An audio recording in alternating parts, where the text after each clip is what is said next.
Thank you for joining us for tonight's ABC News presidential debate. We want to welcome viewers watching on ABC and around the world tonight.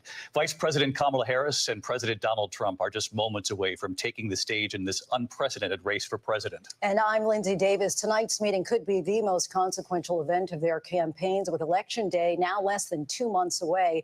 For Vice President Kamala Harris, this is her first debate since President Biden withdrew from the race on July 21st. Of course, that decision followed his debate against President Donald Trump in June. Since then, this race has taken on an entirely new dynamic. And that brings us to the rules of tonight's debate. 90 minutes with 2 commercial breaks. No topics or questions have been shared with the campaigns.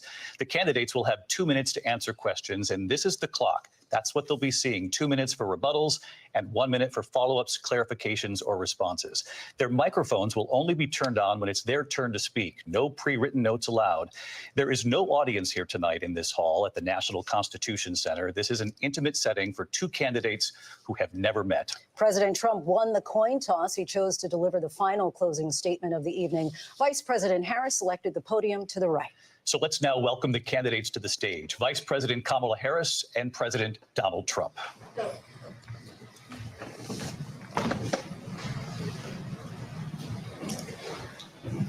Kamala Harris. Let's have a good debate. Have fun. Thank you.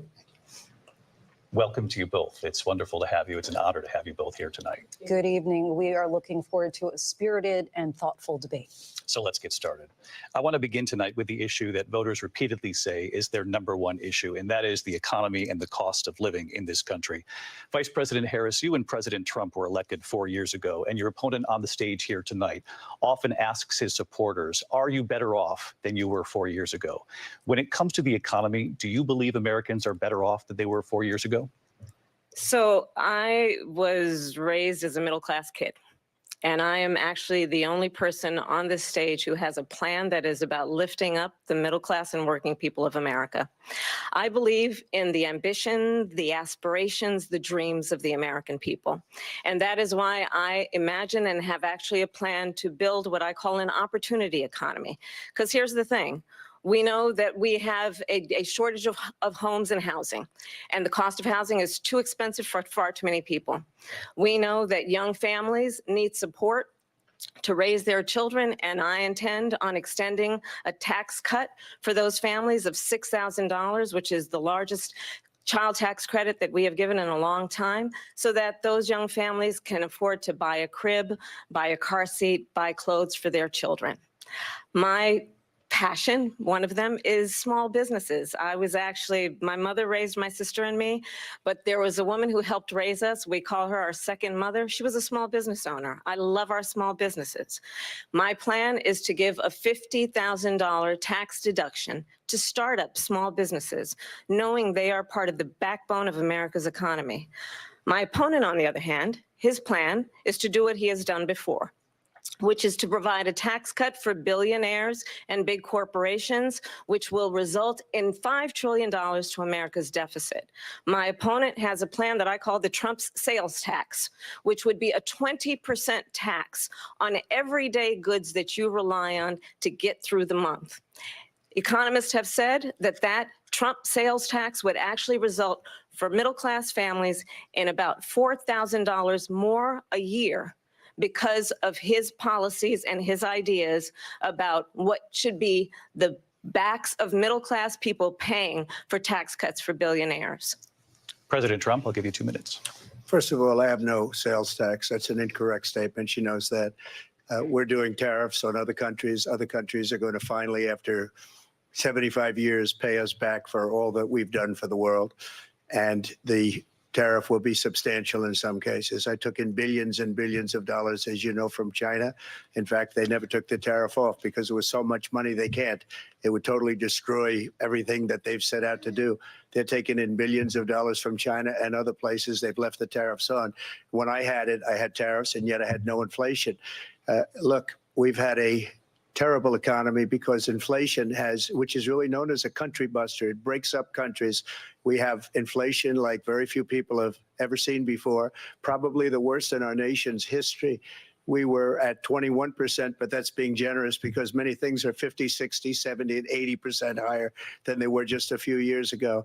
This has been a disaster for people, for the middle class, but for every class.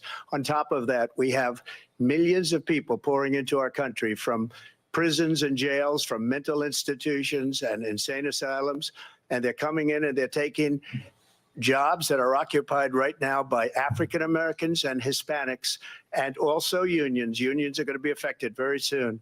And you see what's happening. You see what's happening with towns throughout the United States. You look at Springfield, Ohio. You look at Aurora in Colorado. They are taking over the towns. They're taking over buildings. They're going in violently.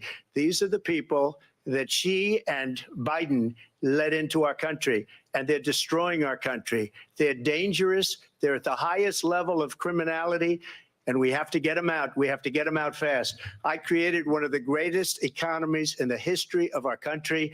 I'll do it again and even better. We are going to get to immigration and border security during this debate, but I would like to let Vice President Harris respond on the economy here.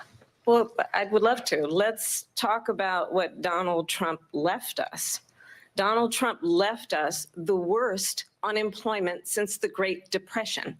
Donald Trump left us the worst public health epidemic in a century. Donald Trump left us the worst attack on our democracy since the Civil War. And what we have done is clean up Donald Trump's mess. What we have done and what I intend to do is build on what we know are the aspirations and the hopes of the American people. But I'm going to tell you all in this debate tonight, you're going to hear from the same old tired playbook, a bunch of lies, grievances, and name calling. What you're going to hear tonight is a detailed and dangerous plan called Project 2025 that the former president intends on implementing if he were elected again. I believe very strongly that the American people want a president who understands the importance of bringing us together, knowing we have so much more in common than what separates us. And I pledge to you to be a president for all Americans. President Trump will give you a minute here to respond. Number one, I have nothing to do, as you know, and as she knows better than anyone, I have nothing to do with Project 2025. That's out there. I haven't read it. I don't want to read it purposely. I'm not going to read it. This was a group of people that got together. They came up with some ideas, I guess some good, some bad, but it makes no difference. I have nothing to do. Everybody knows I'm an open book. Everybody knows what I'm going to do. Cut taxes very substantially and create a great economy like I did before. We had the greatest economy. We got hit with a pandemic, and the pandemic was not since 1917, where 100 million people died, has there been anything like it. We did a phenomenal job with the pandemic. We handed them over a country where the economy and where the stock market was higher than it was before the pandemic came in. Nobody's ever seen anything like it. We made ventilators for the entire world. We got gowns, we got masks, we did things that nobody thought possible. And people give me credit for rebuilding the military. They give me credit for a lot of things, but not enough credit for the great job we did with the pandemic. But the only jobs they got were bounce back jobs. These were jobs bounce back, and it bounced back and it went to their benefit. But I was the one that created them. They know it, and so does everybody else. Vice President Harris, I'll let you respond. So Donald Trump has no plan for you. And when you look at his economic plan, it's all about tax breaks for the richest people. I am offering what I describe as an opportunity economy. And the best economists in our country, if not the world, have reviewed our relative plans for the future of America. What Goldman Sachs has said is that Donald Trump's plan would make the economy worse. Mine would strengthen the economy. What the Wharton School has said is Donald Trump's plan would actually explode the deficit.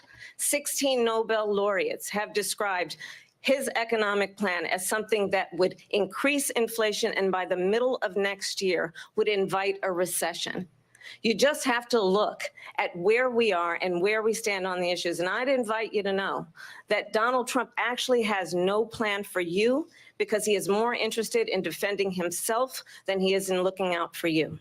That's just a soundbite. They gave her that to say. Look, I went to the Wharton School of Finance, and many of those professors, the top professors, think my plan is a brilliant plan. It's a great plan. It's a plan that's going to bring up our worth, our value as a country. It's going to make people want to be able to go and work and create jobs and create a lot of good, solid money for our country. And just to finish off, she doesn't have a plan. She copied Biden's plan, and it's like 4 sentences, like run, spot, run. 4 sentences that are just, oh, we'll try and lower taxes. She doesn't have a plan. Take a look at her plan. She doesn't have a plan. Mr. President, I do want to drill down on something you both brought up. The vice president brought up your tariffs. You responded, and let's drill down on this because your plan is what she calls is essentially a national sales tax. Your proposal calls for tariffs, as you pointed out here, on foreign imports across the board. You recently said that you might double your plan, imposing tariffs up to 20% on goods coming into this country. As you know, many economists say that with tariffs at that level, costs are then passed on to the consumer. Vice President Harris has argued it'll mean higher prices on gas, food, clothing, medication, arguing it costs the typical family nearly $4,000 a year. Do you believe Americans can afford higher prices because of tariffs? They're not going to have higher prices. What's going to have and who's going to have higher prices is China and all of the countries that have been ripping us off for years. I was the only president ever. China was paying us hundreds of billions of dollars, and so were other countries. And, you know, if she doesn't like them, they should have gone out and they should have immediately cut the tariffs. But those tariffs are there 3.5 years now under their administration. We are going to take in billions of dollars, hundreds of billions of dollars. I had no inflation, virtually no inflation. They had the highest inflation perhaps in the history of our country because I've never seen a worse period of time. People can't go out and buy cereal or bacon or eggs or anything else. The people of our country are absolutely dying with what they've done. They've destroyed the economy. And all you have to do is look at a poll. The polls say 80 and 85 and even 90% that the Trump economy was great, that their economy was terrible. Vice President Harris, I do want to ask for your response. And you heard what the president said there, because the Biden administration did keep a number of the Trump tariffs in place. So how do you respond? Well, let's be clear that the Trump administration resulted in a trade deficit, one of the highest we've ever seen in the history of America. He invited trade wars. You want to talk about his deal with China? What he ended up doing is under Donald Trump's presidency, he ended up selling American chips to China to help them improve and modernize their military, basically sold us out, when a policy about China should be in making sure the United States of America wins the competition for the 21st century, which means focusing on the details of what that requires, focusing on relationships with our allies, focusing on investing in American-based technology so that we win the race on AI, on quantum computing, focusing on what we need to do to support America's workforce so that we don't end up having on the short end of the stick in terms of workers' rights. But what Donald Trump did, let's talk about this, with COVID, is he actually thanked President Xi for what he did during COVID. Look at his tweet. Thank you, President Xi, exclamation point, when we know that Xi was responsible for lacking and not giving us transparency about the origins of COVID. President Trump, I'll let you respond. First of all, they bought their chips from Taiwan. We hardly make chips anymore because of philosophies like they have and policies like they have. I don't say her because she has no policy. Everything that she believed 3 years ago and 4 years ago is out the window. She's going to my philosophy now. In fact, I was going to send her a MAGA hat. She's gone to my philosophy. But if she ever got elected, she'd change it.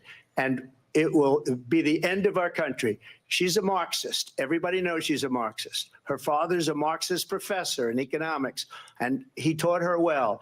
But when you look at what she's done to our country, and when you look at these millions and millions of people that are pouring into our country monthly, where it's, I believe, 21 million people, not the 15 that people say, and I think it's a lot higher than the 21.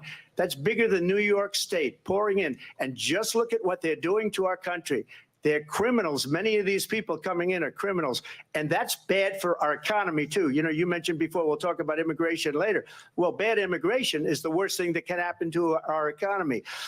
They have, and she has, destroyed our country with policy that's insane. Almost policy that you'd say they have to hate our country. President Trump, thank you. Lindsay? I want to turn to the issue of abortion. President Trump, you've often touted that you were able to kill Roe v. Wade. Last year, you said that you were proud to be the most pro-life president in American history. Then last month, you said that your administration would be great for women and their reproductive rights. In your home state of Florida, you surprised many with regard to your 6-week abortion ban because you initially had said that it was too short. And you said, quote, I'm going to be voting that we need more than 6 weeks. But then the very next day, you reversed course and said you would vote to support the 6-week ban. Vice President Harris says that women shouldn't trust you on the issue of abortion because you've changed your position so many times. Therefore, why should they trust you? Well, the reason I'm doing that vote is because the plan is, as you know, the vote is, they have abortion in the 9th month. They even have, and you can look at the governor of West Virginia, the previous governor of West Virginia, not the current governor, who's doing an excellent job, but the governor before, he said the baby will be born and we will decide what to do with the baby. In other words, we'll execute the baby. And that's why I did that, because that predominates, because they're radical. The Democrats are radical in that. And her vice presidential pick, which I think was a horrible pick, by the way, for our country, because he is really out of it. But her vice presidential pick says abortion in the 9th month is absolutely fine. He also says execution after birth. It's execution, no longer abortion, because the baby is born, is okay. And that's not okay with me, hence the vote. But what I did is something for 52 years. They've been trying to get Roe v. Wade into the states. And through the genius and heart and strength of 6 Supreme Court justices, we were able to do that. Now, I believe in the exceptions for rape, incest, and life of the mother. I believe strongly in it. Ronald Reagan did also. 85% of Republicans do. Exceptions, very important. But we were able to get it, and now states are voting on it. And for the first time, you're going to see, look, this is an issue that's torn our country apart for 52 years. Every legal scholar, every Democrat, every Republican, liberal, conservative, they all wanted this issue to be brought back to the states where the people could vote. And that's what happened. Now, Ohio, the vote was somewhat liberal. Kansas, the vote was somewhat liberal, much more liberal than people would have thought. But each individual state is voting. It's the vote of the people now. It's not tied up in the federal government. I did a great service in doing it. It took courage to do it. And the Supreme Court had great courage in doing it. And I give tremendous credit to those 6 justices. There is no state in this country where it is legal to kill a baby after it's born. Madam Vice President, I want to get your response to President Trump. Well, as I said, you're going to hear a bunch of lies, and that's not actually a surprising fact. Let's understand how we got here. Donald Trump hand-selected 3 members of the United States Supreme Court with the intention that they would undo the protections of Roe v. Wade. And they did exactly as he intended. And now in over 20 states, there are Trump abortion bans, which make it criminal for a doctor or nurse to provide health care. In one state, it provides prison for life. Trump abortion bans that make no exception even for rape and incest, which understand what that means. A survivor of a crime of violation to their body does not have the right to make a decision about what happens to their body next. That is immoral.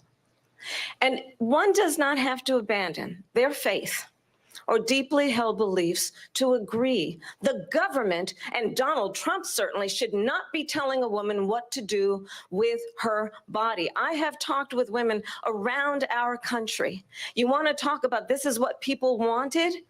Pregnant women who want to carry a pregnancy to term, suffering from a miscarriage, being denied care in an emergency room because the healthcare providers are afraid they might go to jail, and she's bleeding out in a car in the parking lot. She didn't want that. Her husband didn't want that. A 12 or 13-year-old survivor of incest being forced to carry a pregnancy to term. They don't want that. And I pledge to you, when Congress passes a bill to put back in place the protections of Roe v. Wade. As President of the United States, I will proudly sign it into law. But understand, if Donald Trump were to be reelected, he will sign a national abortion ban. Understand, in his Project 2025, there would be a national abortion, a monitor that would be monitoring your pregnancies, your miscarriages. I think the American people believe that certain freedoms, in particular the freedom to make decisions about one's own body, should not be made by the government. Thank you, Vice President Harris. Well, there she goes again. It's a lie. I'm not signing a ban, and there's no reason to sign a ban because we've gotten what everybody wanted. Democrats, Republicans, and everybody else, and every legal scholar wanted it to be brought back into the states, and the states are voting. And it may take a little time, but for 52 years, this issue has torn our country apart, and they've wanted it back in the states. And I did something that nobody thought was possible. The states are now voting. What she says is an absolute lie. And as far as the abortion ban, no, I'm not in favor of abortion ban, but it doesn't matter because this issue has now been taken over by the states. Would you veto a national abortion ban if it came Well, I to your won't desk? have to because, again, two things. Number one, she said she'll go back to Congress. She'll never get the vote. It's impossible for her to get the vote, especially now with the 50-50 and essentially 50-50 in both Senate and the House. She's not going to get the vote. She can't get the vote. She won't even come close to it. So it's just talk. You know what it reminds me of when they said they're going to get student loans terminated, and it ended up being a total catastrophe. The student loans, and then her, I think probably her boss, if you call him a boss, he spends all his time on the beach. But look, her boss went out and said, we'll do it again. We'll do it a different way. And he went out, got rejected again by the Supreme Court. So all these students got taunted with this whole thing about this whole idea and how unfair that would have been. Part of the reason they lost to the millions and millions of people that had to pay off their student loans. They didn't get it for free, but they were saying it's the same way that they talked about that they talk about abortion. But if I could just get a yes or no, because your running mate, J.D. Vance, has said that you would veto it if it did come to your desk. Well, I didn't discuss it with J.D. In all fairness, J.D. And I don't mind if he has a certain view, but I think he was speaking for me, but I really didn't. Look, we don't have to discuss it because she'd never be able to get it, just like she couldn't get student loans. They couldn't get student loans. They didn't even come close to getting student loans. They taunted young people and a lot of other people that had loans. They can never get this approved. So it doesn't matter what she says about going to Congress. So wonderful. Let's go to Congress, do it. But the fact is that for years, they wanted to get it out of Congress and out of the federal government. And we did something that everybody said couldn't be done. And now you have a vote of the people on abortion. Vice President Harris, I want to give you your time to respond, but I do want to ask, would you support any restrictions on a woman's right to an abortion? I absolutely support reinstating the protections of Roe v. Wade. And as you rightly mentioned, nowhere in America is a woman carrying a pregnancy to term and asking for an abortion. That is not happening. It's insulting to the women of America. And understand what has been happening under Donald Trump's abortion bans. Couples who pray and dream of having a family are being denied IVF treatments. What is happening in our country? Working people, working women who are working 1 or 2 jobs, who can barely afford childcare as it is, have to travel to another state to get on a plane sitting next to strangers to go and get the health care she needs. Barely can afford to do it, and what you are putting her through is unconscionable. And the people of America have not, the majority of Americans believe in a woman's right to make decisions about her own body. And that is why in every state where this issue has been on the ballot, in red and blue states both, the people of America have voted for freedom. Vice President Harris, Excuse me, I have to respond. Another lie. It's another lie. I have been a leader on IVF, which is fertilization. The IVF, I have been a leader. In fact, when they got a very negative decision on IVF from the Alabama courts, I saw the people of Alabama and the legislature 2 days later voted it in. I've been a leader on it. They know that, and everybody else knows it. I have been a leader on fertilization, IVF. And the other thing, they you should ask, will she allow abortion in the 8th month, 9th month, 7th month? Come on. Okay, would you do that? Why don't you ask her that question? Why don't you answer the question? Would you because veto? under Roe v. Answer Wade, the question, would you veto? you could do abortions in the 7th month, the 8th month, the 9th That's month, not true. and probably after birth. Just look at the governor, former governor of Virginia. The governor of Virginia said, we put the baby aside and then we determine what we want to do with the baby. President Trump, thank you. We're going to turn now to immigration and border security. We know it's an issue that's important to Republicans, Democrats, voters across the board in this country. Vice President Harris, you were tasked by President Biden with getting to the root causes of migration from Central America. We know that illegal border crossings reached a record high in the Biden administration. This past June, President Biden imposed tough new asylum restrictions. We know the numbers since then have dropped significantly. But my question to you tonight is, why did the administration wait until 6 months before the election to act? And would you have done anything differently from President Biden on this? So I'm the only person on this stage who has prosecuted transnational criminal organizations for the trafficking of guns, drugs, and human beings. And let me say that the United States Congress, including some of the most conservative members of the United States Senate, came up with a border security bill, which I supported.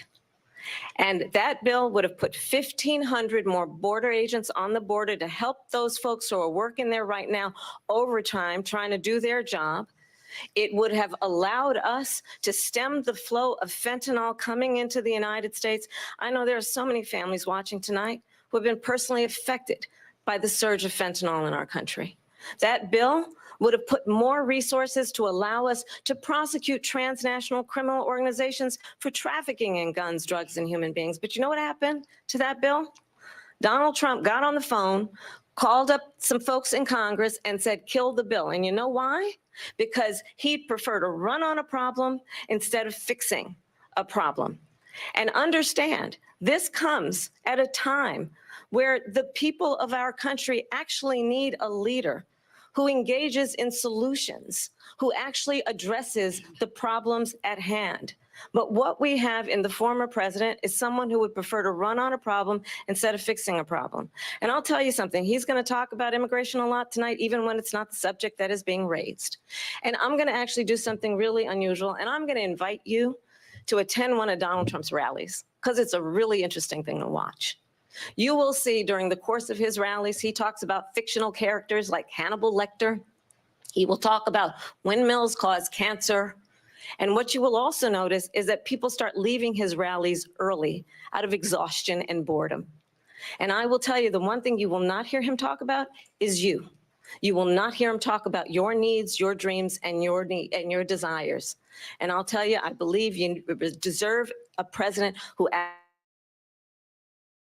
will. Vice President Harris, thank you. President Trump, on that point, I want to get your response. Well, I would like to respond. Let me just ask, though, why did you try to kill that bill, and successfully so? That would have put thousands of additional agents and officers on the border. First, let me respond as to the Please. rallies. She said people start leaving. People don't go to her rallies. There's no reason to go.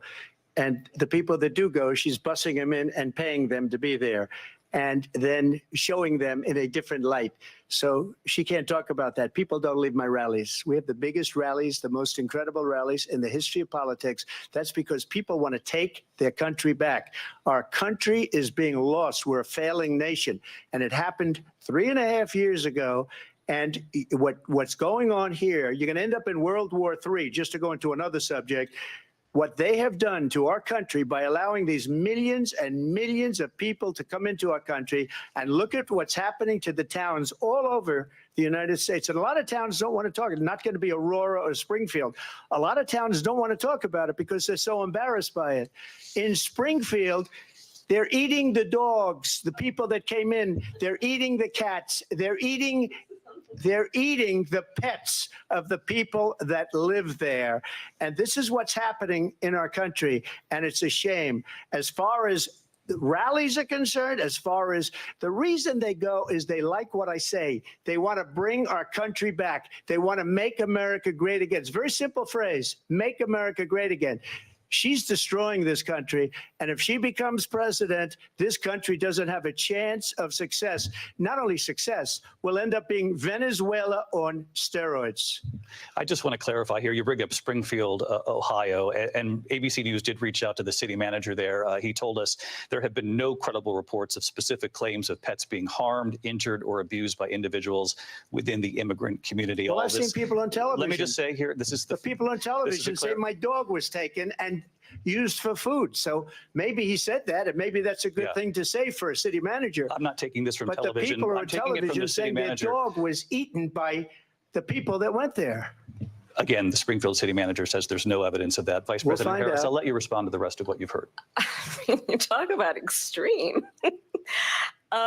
You know, this is, I think, one of the reasons why in this election, I actually have the endorsement of 200 Republicans who have formerly worked with President Bush, Mitt Romney, and John McCain, including the endorsement of former Vice President Dick Cheney and Congress member Liz Cheney.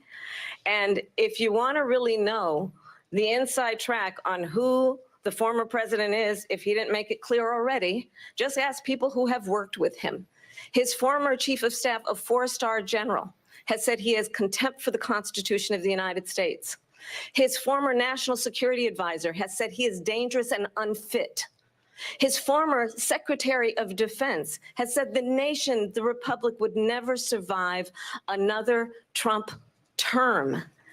And when we listen to this kind of rhetoric, when the issues that affect the American people are not being addressed, I think the choice is clear in this election. President Trump, I'll give you a quick minute to respond here. Thank you, because when I hear that, see, I'm a different kind of a person. I fired most of those people, not so graciously. They did bad things or a bad job. I fired them. They never fired one person. They didn't fire anybody having to do with Afghanistan and the Taliban and the 13 people whose were just killed, viciously and violently killed. And I got to know the parents and the family.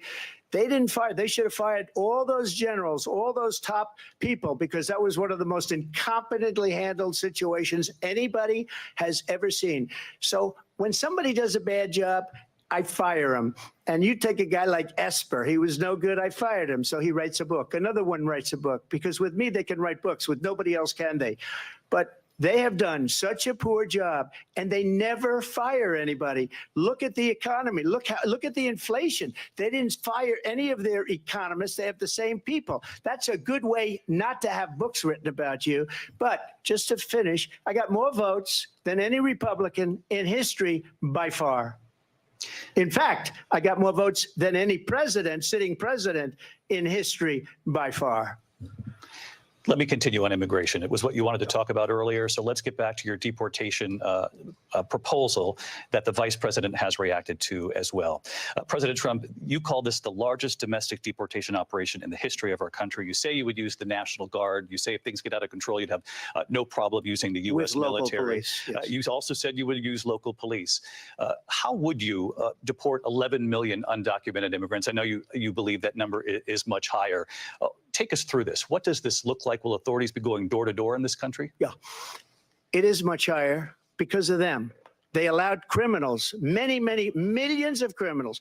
They allowed terrorists. They allowed common street criminals. They allowed people to come in, drug dealers, to come into our country. And they're now in the United States and told by their countries like Venezuela, don't ever come back or we're going to kill you. Do you know that crime in Venezuela and crime in countries all over the world is way down? You know why? Because they've taken their criminals off the street and they've given them to her to put into our country. And this will be one of the greatest mistakes in history for them to allow. And I think they probably did it because they think they're going to get votes, but it's not worth it, because they're destroying the fabric of our country by what they've done. There's never been anything done like this at all. They've destroyed the fabric of our country. Millions of people let in, and all over the world, crime is down all over the world except here. Crime here is up and through the roof. Despite their fraudulent statements that they made, crime in this country is through the roof. And we have a new form of crime. It's called migrant crime. And it's happening at levels that nobody thought possible. President Trump, as you know, the FBI says overall violent crime is actually coming down in this country. But Vice Excuse me, President the Harris, FBI they were defrauding statements. They didn't include the worst cities. They didn't include the cities with the worst crime. It was a fraud, just like their number of 818,000 jobs that they said they created turned out to be a fraud. President Trump, thank you. I'll let you respond, Vice President Harris. Well, I think this is so rich coming from someone who has been prosecuted for national security crimes, economic crimes, election interference, has been found liable for sexual assault, and his next big court appearance is in November at his own criminal sentencing. And let's be clear where each person stands on the issue of what is important about respect for the rule of law and respect for law enforcement. The former vice president called for defunding federal law enforcement, 45,000 agents, get this, on the day after he was arraigned on 34 felony counts. So let's talk about what is important in this race. It is important that we move forward, that we turn the page on this same old tired rhetoric and address the needs of the American people, address what we need to do about the housing shortage, which I have a plan for, address what we must do to support our small businesses, address bringing down the price of groceries. But frankly, the American people are exhausted with this same old tired playbook. Vice President Harris, thank you. Excuse me. Every one of those cases was started by them against their political opponent. And I'm winning most of them, and I will win the rest on appeal. And you saw that with the decision that came down just recently from the Supreme Court. I'm winning most of them. But those are cases, it's called weaponization. Never happened in this country. They weaponized the Justice Department. Every one of those cases was involved with the DOJ, from Atlanta and Fani Willis to the Attorney General of New York and the DA in New York. Every one of those cases. And then they say, oh, he's a criminal. They're the ones that made them go after me. By the way, Joe Biden was found essentially guilty on the documents case. And what happened in my documents case? They said, oh, that's the toughest of them all. A complete and total victory. 2 months ago, it was thrown out. It's weaponization, and they used it, and it's never happened in this country. They used it to try and win an election. They're fake cases. President Trump, thank you. A really quick response here, Vice President Harris, on this notion of weaponization of the Justice Department. Well, let's talk about extreme and understand the context in which this election in 2024 is taking place. The United States Supreme Court recently ruled that the former president would essentially be immune from any misconduct if he were to enter the White House again. Understand, this is someone who has openly said he would terminate, I'm quoting, terminate the Constitution of the United States, that he would weaponize the Department of Justice against his political enemies. Someone who has openly expressed disdain for members of our military. Understand what it would mean if Donald Trump were back in the White House with no guardrails, because certainly we know now the court won't stop him. We know J.D. Vance is not going to stop him.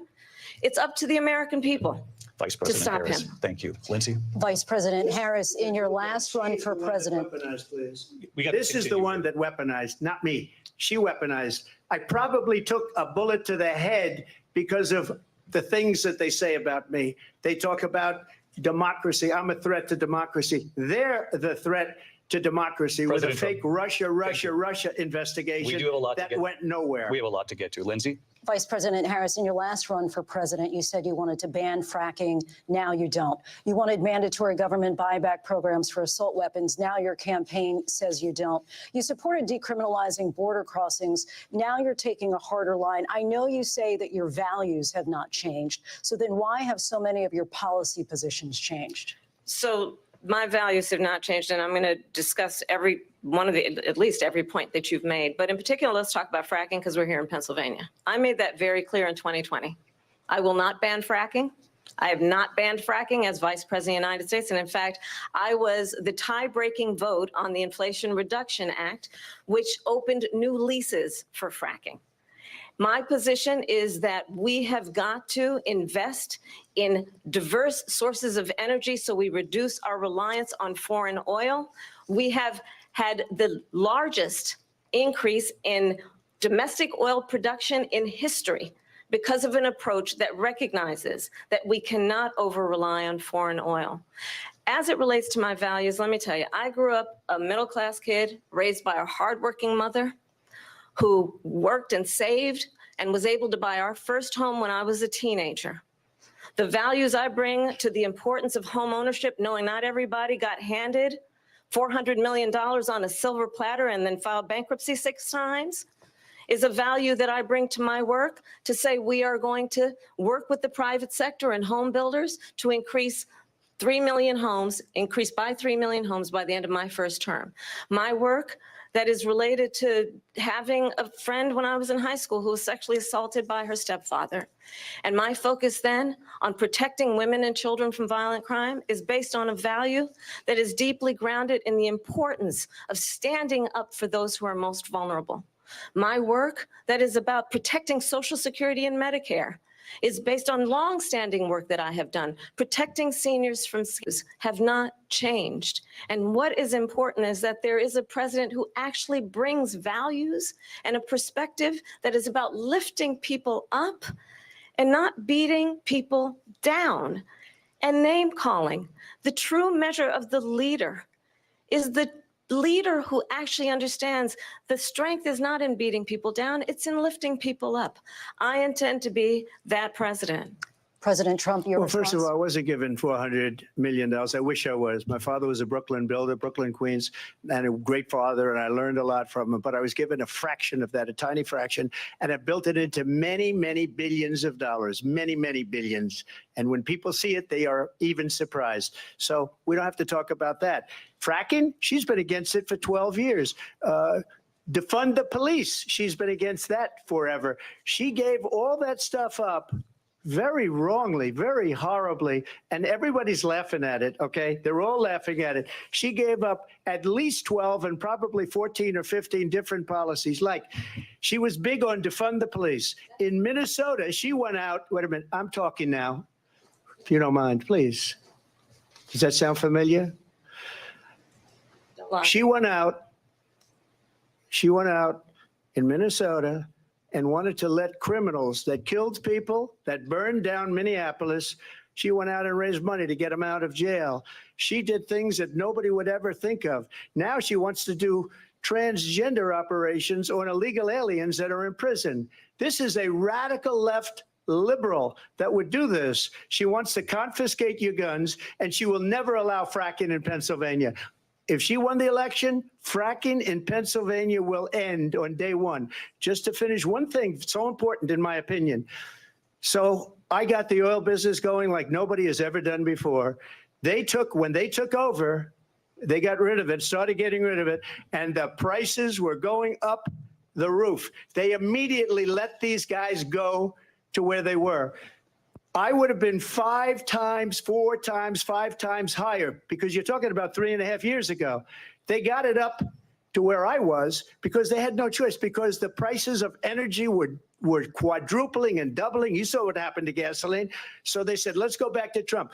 But if she won the election, the day after that election, they'll go back to destroying our country, and oil will be dead. Fossil fuel will be dead. We'll go back to windmills, and we'll go back to solar, where they need a whole desert to get some energy to come out. You ever see a solar plant? By the way, I'm a big fan of solar, but they take 400, 500 acres of desert President soil. Trump, we have a These lot are of not good issues things that we for the have to get environment, to. as We're she out of time. understands. Thank you.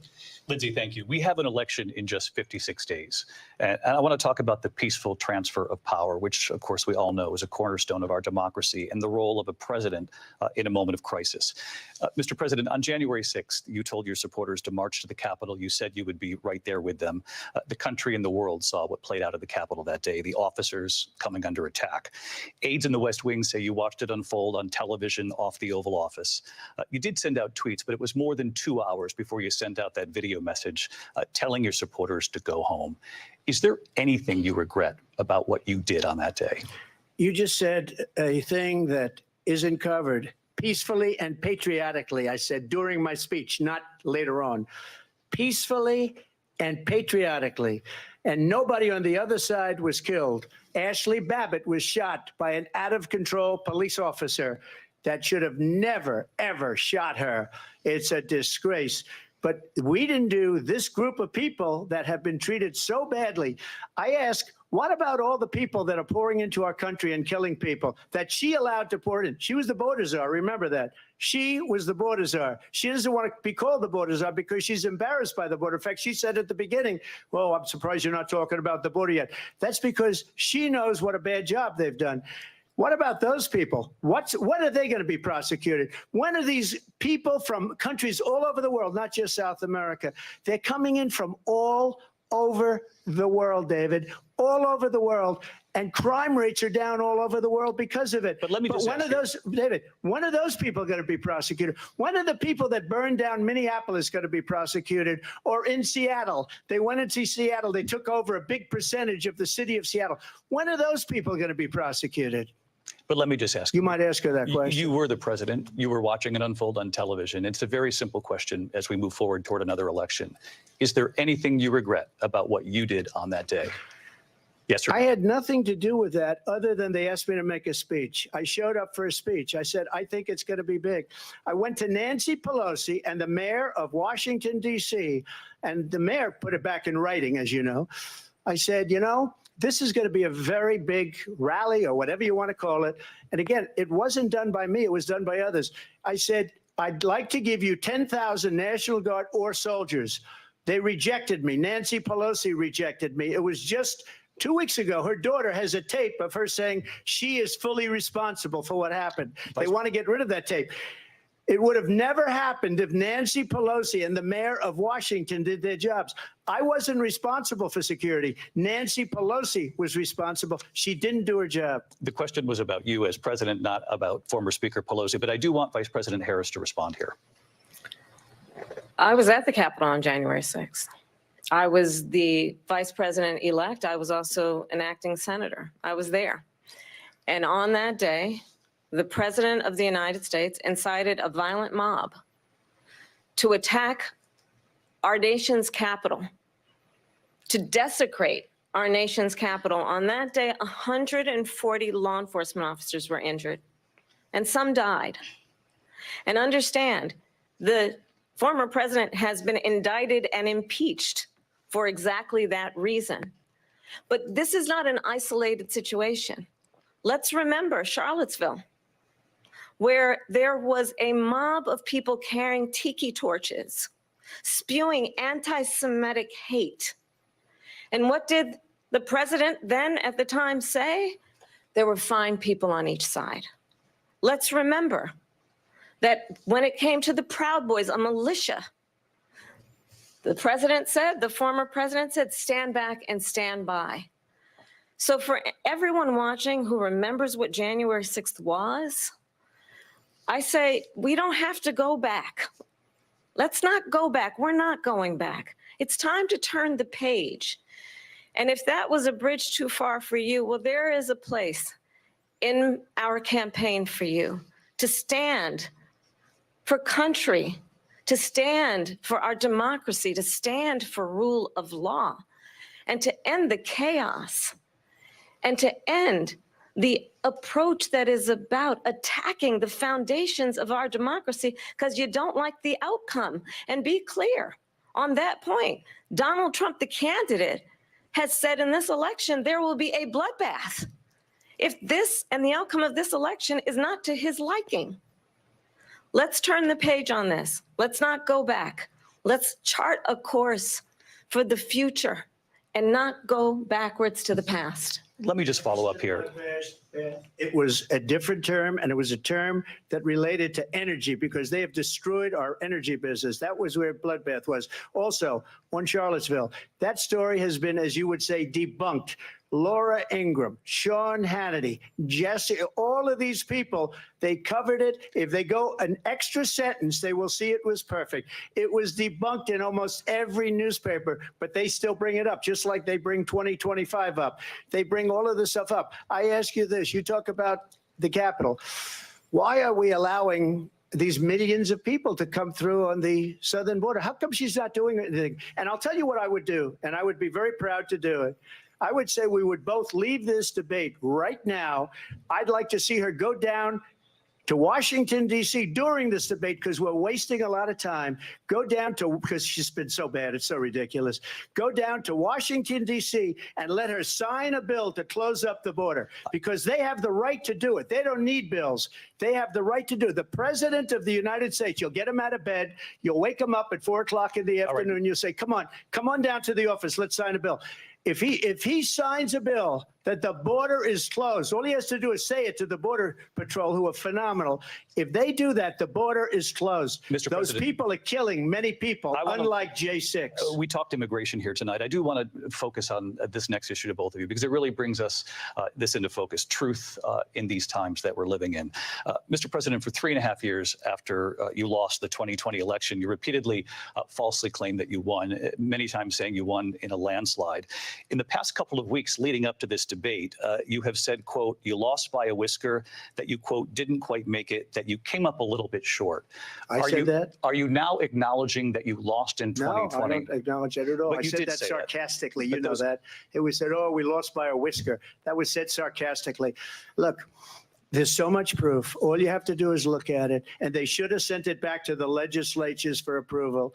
I got almost 75 million votes, the most votes any sitting president has ever gotten. I was told if I got 63, which was what I got in 2016, you can't be beaten. The election, people should never be thinking about an election as fraudulent. We need two things. We need walls. And we have to have it. We have to have borders. And we have to have good elections. Our elections are bad. And a lot of these illegal immigrants coming in, they're trying to get them to vote. They can't even speak English. They don't even know what country they're in practically. And these people are trying to get them to vote. And that's why they're allowing them to come into our country. I did watch all of these pieces of video. I didn't detect the sarcasm, lost by a whisker. We didn't quite make it. And we should just point out here as clarification, and you know this, you and your allies, 60 cases in front of many judges, many of them Republican. No judge looked at it. And said they said we didn't have standing. That's the other thing. They said we didn't have standing, a technicality. Can you imagine a system where a person in an election doesn't have standing? The president of the United States doesn't have standing. That's how we lost. If you look at the facts, and I'd love to have you'll do a special on it. I'll show you Georgia, and I'll show you Wisconsin, and I'll show you Pennsylvania, and I'll show you. We have so many facts and statistics, but you know what? That doesn't matter because we have to solve the problem that we have right now. That's old news. And the problem that we have right now is we have a nation in decline, and they have put it into decline. We have a nation that is dying, David. Mr. President, thank you. Vice President Harris, you heard the president there tonight. He said he didn't say that he lost by a whisker. So he still believes he did not lose the election that was won by President Biden and yourself.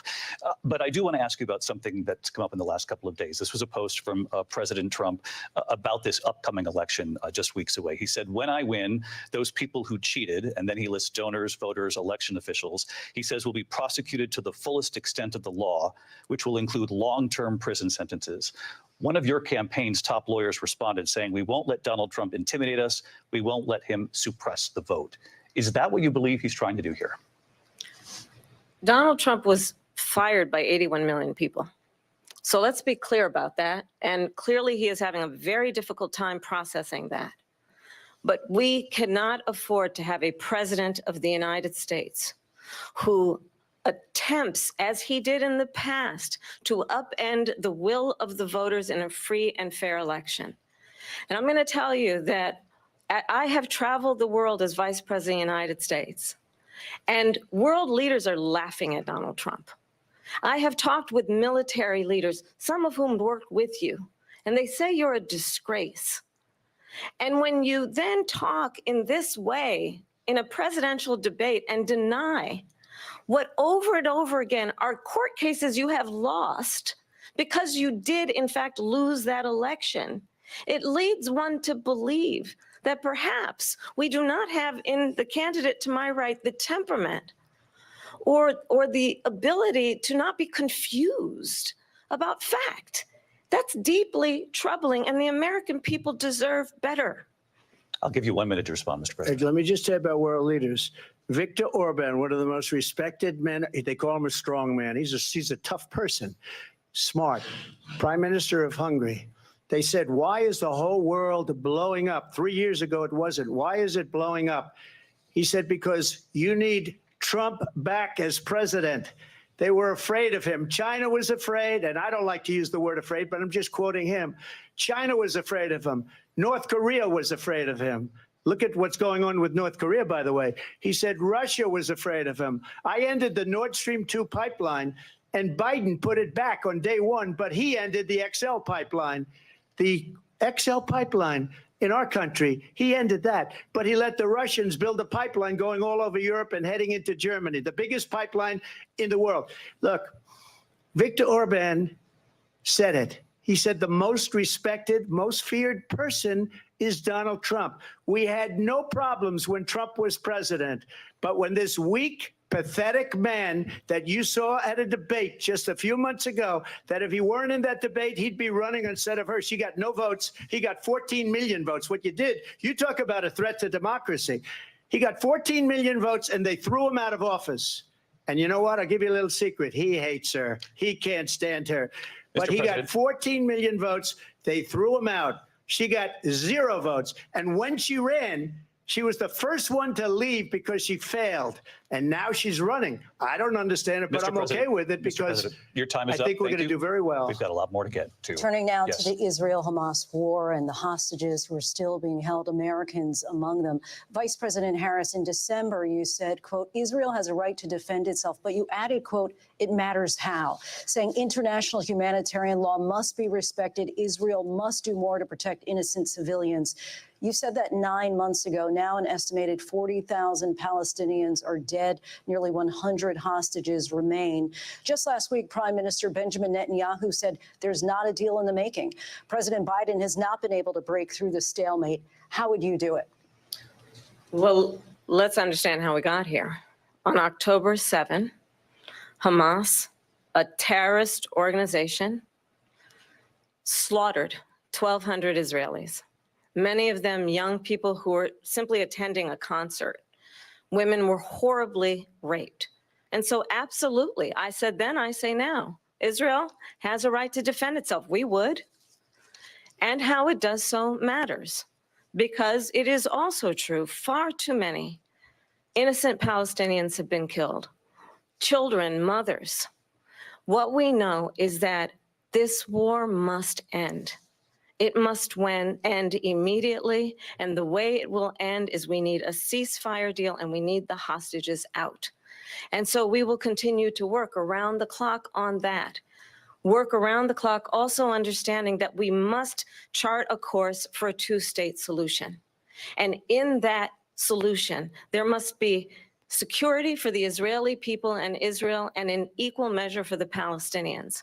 But the one thing I will assure you always, I will always give Israel the ability to defend itself, in particular as it relates to Iran and any threat that Iran and its proxies pose to Israel.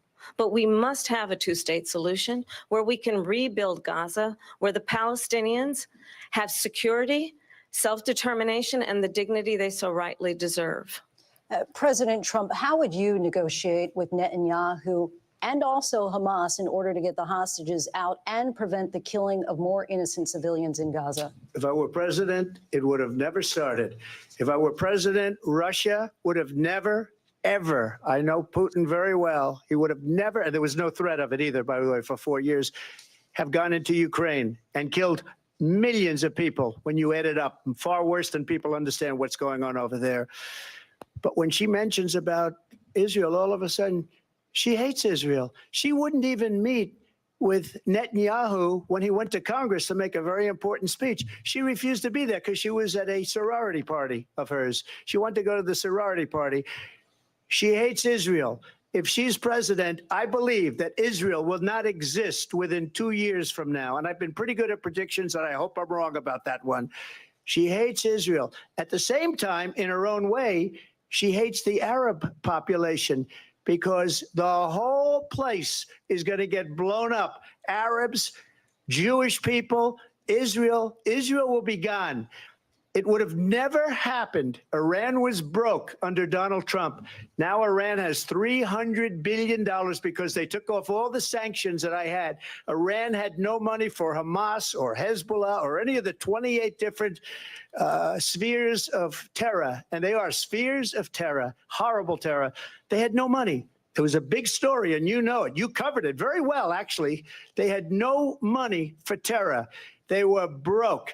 Now they're a rich nation, and now what they're doing is they're spreading that money around.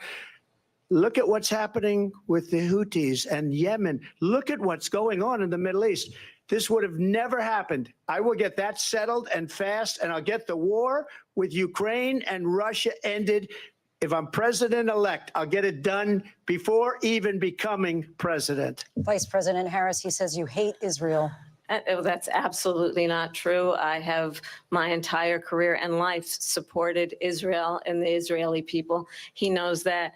He's trying to, again, divide and distract from the reality, which is it is very well known that Donald Trump is weak and wrong on national security and foreign policy. It is well known that he admires dictators, wants to be a dictator on day one, according to himself. It is well known that he said of Putin that he can do whatever the hell he wants and go into Ukraine. It is well known that he said when Russia went into Ukraine, it was brilliant. It is well known he exchanged love letters with Kim Jong-un. And it is absolutely well known that these dictators and autocrats are rooting for you to be president again because they're so clear. They can manipulate you with flattery and favors. And that is why so many military leaders who you have worked with have told me you are a disgrace. That is why we understand that we have to have a president who is not consistently weak and wrong on Vice national President security, Harris. including the importance of upholding and respecting in highest regard our military. Vice President Harris, thank you. They're the ones, and she's the one that caused it, that's weak on national security by allowing every nation last month for the year, 168 different countries sending people into our country. Their crime rates are way down. Putin endorsed her last week, said, I hope she wins. And I think he meant it because what he's gotten away with is absolutely incredible. It wouldn't have happened with me. The leaders of other countries think that they're weak and incompetent, and they are. They're grossly incompetent. And I just ask one question. Why does Biden go in and kill the Keystone Pipeline and approve the single biggest deal that Russia's ever made, Nord Stream 2, the biggest pipeline anywhere in the world going to Germany and all over Europe? Because they're weak and they're ineffective. And Biden, by the way, President gets paid Trump, a lot of money. Thank you. We have a lot of issues to get to. We'll be right back with much more of this historic ABC News presidential debate from the National Constitution Center right here in Philadelphia. Back in a moment.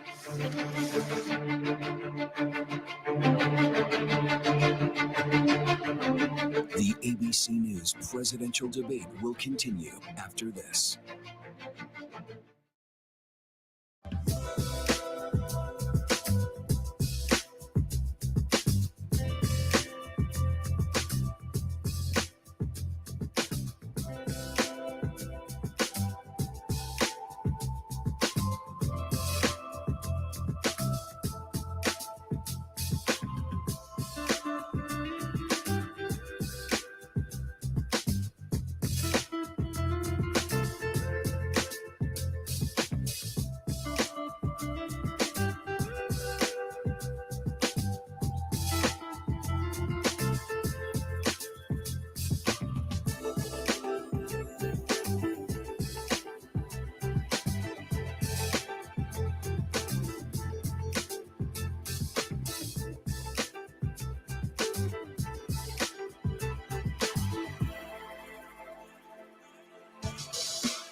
Top story live from Paris, live in Tel Aviv. We are here in Butler, Pennsylvania. Every weeknight, it's your news playlist. Top Story with Tanya Amos, streaming weeknights at 7 on NBC News Now. We're back with tonight's debate between Kamala Harris and Donald Trump. When it ends in just a few minutes, join us for an analysis of tonight's key moments. Our team will break down how it could shake up the final sprint to Election Day. For now, though, let's go back to the debate live in Philadelphia.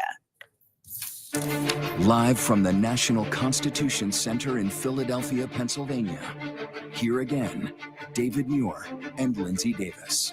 Welcome back to this historic ABC News presidential debate tonight. We're going to continue here, and I want to turn to the war in Ukraine. We're now 2.5 years into this conflict. Mr. President, it has been the position of the Biden administration that we must defend Ukraine from Russia, from Vladimir Putin, to defend their sovereignty, their democracy, that it's in America's best interest to do so, arguing that if Putin wins, he may be emboldened to move even further into other countries. You have said you would solve this war in 24 hours. You said so just before the break tonight. How exactly would you do that? And I want to ask you a very simple question tonight. Do you want Ukraine to win this war? I want the war to stop. I want to save lives that are being uselessly, people being killed by the millions. It's the millions. It's so much worse than the numbers that you're getting, which are fake numbers. Look, we're in for 250 billion or more because they don't ask Europe, which is a much bigger beneficiary to getting this thing done than we are. They're in for $150 billion less because Biden and you don't have the courage to ask Europe like I did with NATO. They paid billions and billions, hundreds of billions of dollars when I said, either you pay up or we're not going to protect you anymore. So that's maybe one of the reasons they don't like me as much as they like weak people. But you take a look at what's happening. We're in for 250 to 275 billion. They're into 100 to 150. They should be forced to equalize. With that being said, I want to get the war settled. I know Zelensky very well, and I know Putin very well. I have a good relationship, and they respect your president, okay? They respect me. They don't respect Biden. How would you respect him? Why? For what reason? He hasn't even made a phone call in 2 years to Putin, hasn't spoken to anybody. They don't even try and get it. That is a war that's dying to be settled. I will get it settled before I even become president. If I win, when I'm president-elect, and what I'll do is I'll speak to one, I'll speak to the other, I'll get them together. That war would have never happened. And in fact, when I saw Putin after I left, unfortunately left because our country has gone to hell. But after I left, when I saw him building up soldiers, he did it after I left, I said, oh, he must be negotiating. It must be a good, strong point of negotiation. Well, it wasn't, because Biden had no idea how to talk to him. He had no idea how to stop it. And now you have millions of people dead, and it's only getting worse, and it could lead to World War III. Don't kid yourself, David. We're playing with World War III, and we have a president that we don't even know if he's. Where is our president? We don't even know if he's a president. And just to clarify they here, threw him out of a campaign like a dog. We don't even know. Is he our president? But we have a president, Mr. President, that doesn't know he's alive. your time is up. Just to clarify in the question, do you believe it's in the U.S. best interest for Ukraine to win this war, yes or no? I think it's the U.S. best interest to get this war finished and just get it done. All right. Negotiate a deal, because we have to stop all of these human lives from being destroyed. I want to take this to Vice President Harris. I want to get your thoughts on support for Ukraine in this moment, but also as Commander-in-Chief, if elected, how would you deal with Vladimir Putin, and would it be any different from what we're seeing from President Biden? Well, first of all, it's important to remind the former president, you're not running against Joe Biden, you're running against me. I believe the reason that Donald Trump says that this war would be over within 24 hours is because he would just give it up. And that's not who we are as Americans. Let's understand what happened here. I actually met with Zelensky a few days before Russia invaded, tried through force to change territorial boundaries, to defy one of the most important international rules and norms, which is the importance of sovereignty and territorial integrity. And I met with President Zelensky. I shared with him American intelligence about how he could defend himself. Days later, I went to NATO's eastern flank, to Poland and Romania. And through the work that I and others did, we brought 50 countries together to support Ukraine in its righteous defense. And because of our support, because of the air defense, the ammunition, the artillery, the javelins, the Abrams tanks that we have provided, Ukraine stands as an independent and free country. If Donald Trump were president, Putin would be sitting in Kyiv right now. And understand what that would mean, because Putin's agenda is not just about Ukraine. Understand why the European allies and our NATO allies are so thankful that you are no longer president, and that we understand the importance of the greatest military alliance the world has ever known, which is NATO, and what we have done to preserve the ability of Zelensky and the Ukrainians to fight for their independence. Otherwise, Putin would be sitting in Kyiv with his eyes on the rest of Europe, starting with Poland. And why don't you tell the 800,000 Polish Americans right here in Pennsylvania how quickly you would give up for the sake of favor and what you think is a friendship with what is known to be a dictator who would eat you for lunch. Vice President Harris, thank you. We've heard from both of you on Ukraine tonight. Afghanistan came up in the last hour. I wanted her to respond to something you said earlier, and please, I'll give you a minute here. Putin would be sitting in Moscow, and he wouldn't have lost 300,000 men and women, but he would have been sitting in Moscow. Quiet, please. He would have been sitting in Moscow much happier than he is right now. But eventually, you know, he's got a thing that other people don't have. He's got nuclear weapons. They don't ever talk about that. He's got nuclear weapons. Nobody ever thinks about that. And eventually, maybe he'll use them, and maybe he hasn't been that threatening. But he does have that, something we don't even like to talk about. Nobody likes to talk about it. But just so you understand, they sent her to negotiate peace before this war started. 3 days later, he went in and he started the war because everything they said was weak and stupid. They said the wrong things. That war should have never started. She was the emissary. They sent her in to negotiate with Zelensky and Putin, and she did. And the war started 3 days later. And that's the kind of talent we have with her. She's worse than Biden. In my opinion, I think he's the worst president in the history of our country. She goes down as the worst vice president in the history of our country. But let me tell you something. She is a horrible negotiator. They sent her in to negotiate. As soon as they left, Putin did the invasion. President Trump, thank you. You did bring up something. You said she went to negotiate with Vladimir Putin. Vice President Harris, have you ever met Vladimir Putin? Can you clarify tonight? Yet again, I said it at the beginning of this debate, you're going to hear a bunch of lies coming from this fellow. And that is another one. When I went to meet with President Zelensky, I've now met with him over 5 times. The reality is it has been about standing as America always should, as a leader upholding international rules and norms, as a leader who shows strength, understanding that the alliances we have around the world are dependent on our ability to look out for our friends and not favor our enemies because you adore strongmen instead of caring about democracy. And that is very much what is at stake here. The President of the United States is commander-in-chief. And the American people have a right to rely on a president who understands the significance of America's role and responsibility in terms of ensuring that there is stability and ensuring we stand up for our principles and not sell them for the benefit of personal flattery. We've talked about Ukraine and Vladimir Putin. I do want to talk about Afghanistan. It came up in the first hour of this debate. I want to move on to Afghanistan. Stoltenberg said Trump did the most amazing thing I've ever seen. He got these countries, the 28 countries at the time, to pay up. He said, I've never seen. He's the head of NATO. He said, I've never seen. For years, we were paying almost all of NATO. We were being ripped off by European nations, both on trade and on NATO. I got them to pay up by saying one of the statements you made before, if you don't pay, we're not going to protect you. President Otherwise, Trump. we would have never gotten it. He said it was one of the most incredible jobs that he's ever seen done. Thank you. I want to turn to Afghanistan. It came up in the first hour of the debate, and we witnessed a poignant moment today on Capitol Hill, honoring the soldiers who died in the chaotic withdrawal from Afghanistan. I do want to ask the Vice President, do you believe you bear any responsibility in the way that withdrawal played out? Well, I will tell you, I agreed with President Biden's decision to pull out of Afghanistan.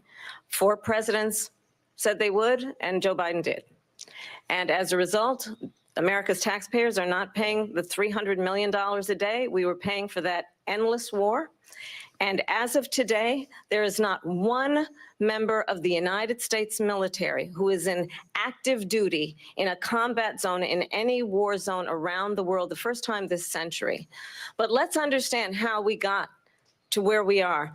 Donald Trump, when he was president, negotiated one of the weakest deals you can imagine. He calls himself a deal maker. Even his national security advisor said it was a weak, terrible deal. And here's how it went down.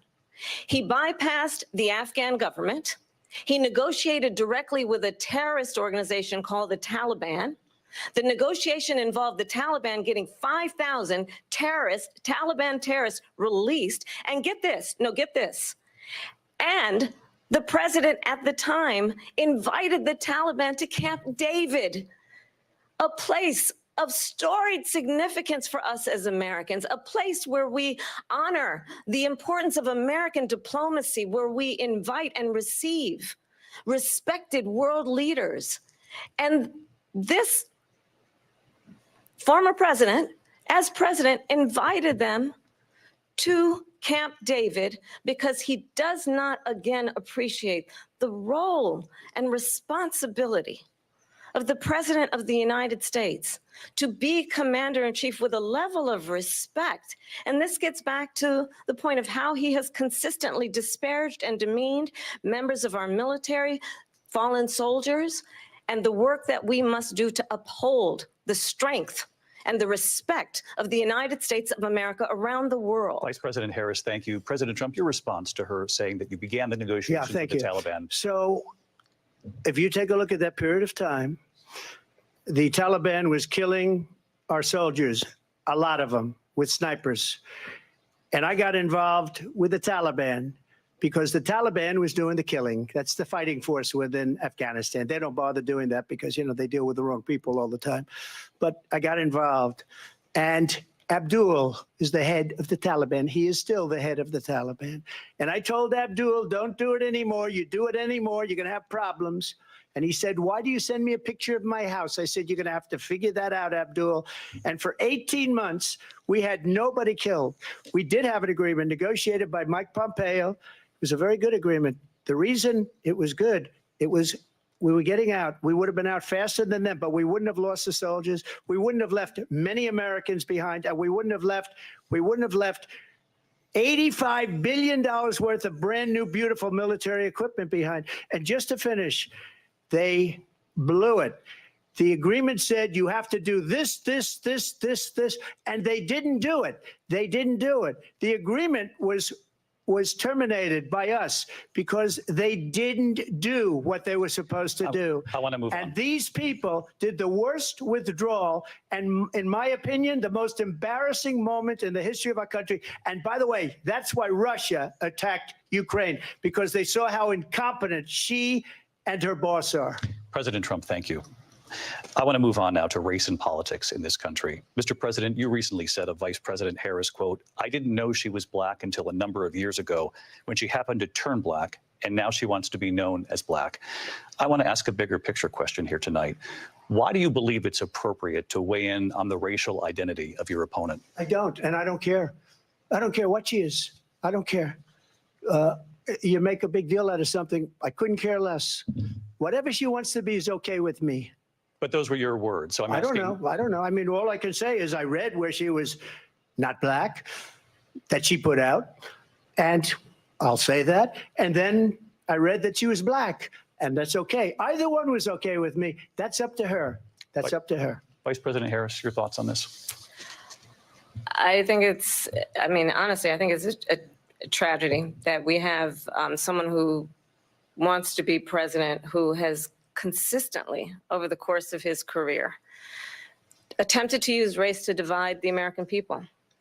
You know, I do believe that the vast majority of us know that we have so much more in common than what separates us, and we don't want this kind of approach that is just constantly trying to divide us, and especially by race. And let's remember how Donald Trump started. He was a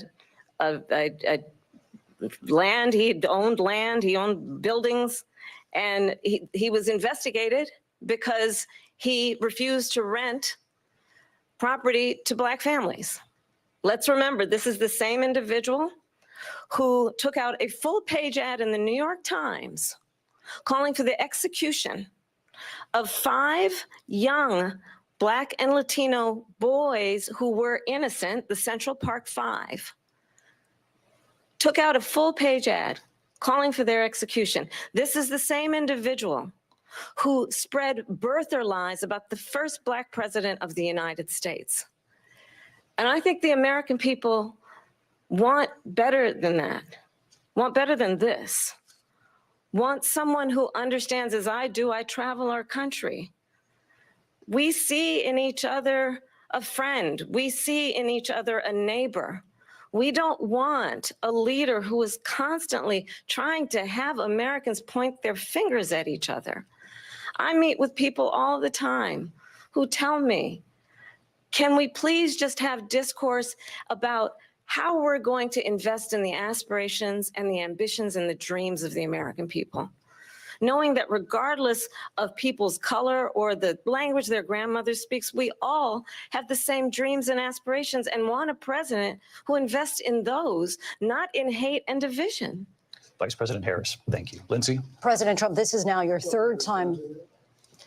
This is the most divisive presidency in the history of our country. There's never been anything like it. They're destroying our country, and they come up with things like what she just said, going back many, many years, when a lot of people, including Mayor Bloomberg, agreed with me on the Central Park 5, they admitted, they said, they pled guilty. And I said, well, if they pled guilty, they badly hurt a person, killed a person ultimately. And if they pled guilty, then they pled, we're not guilty.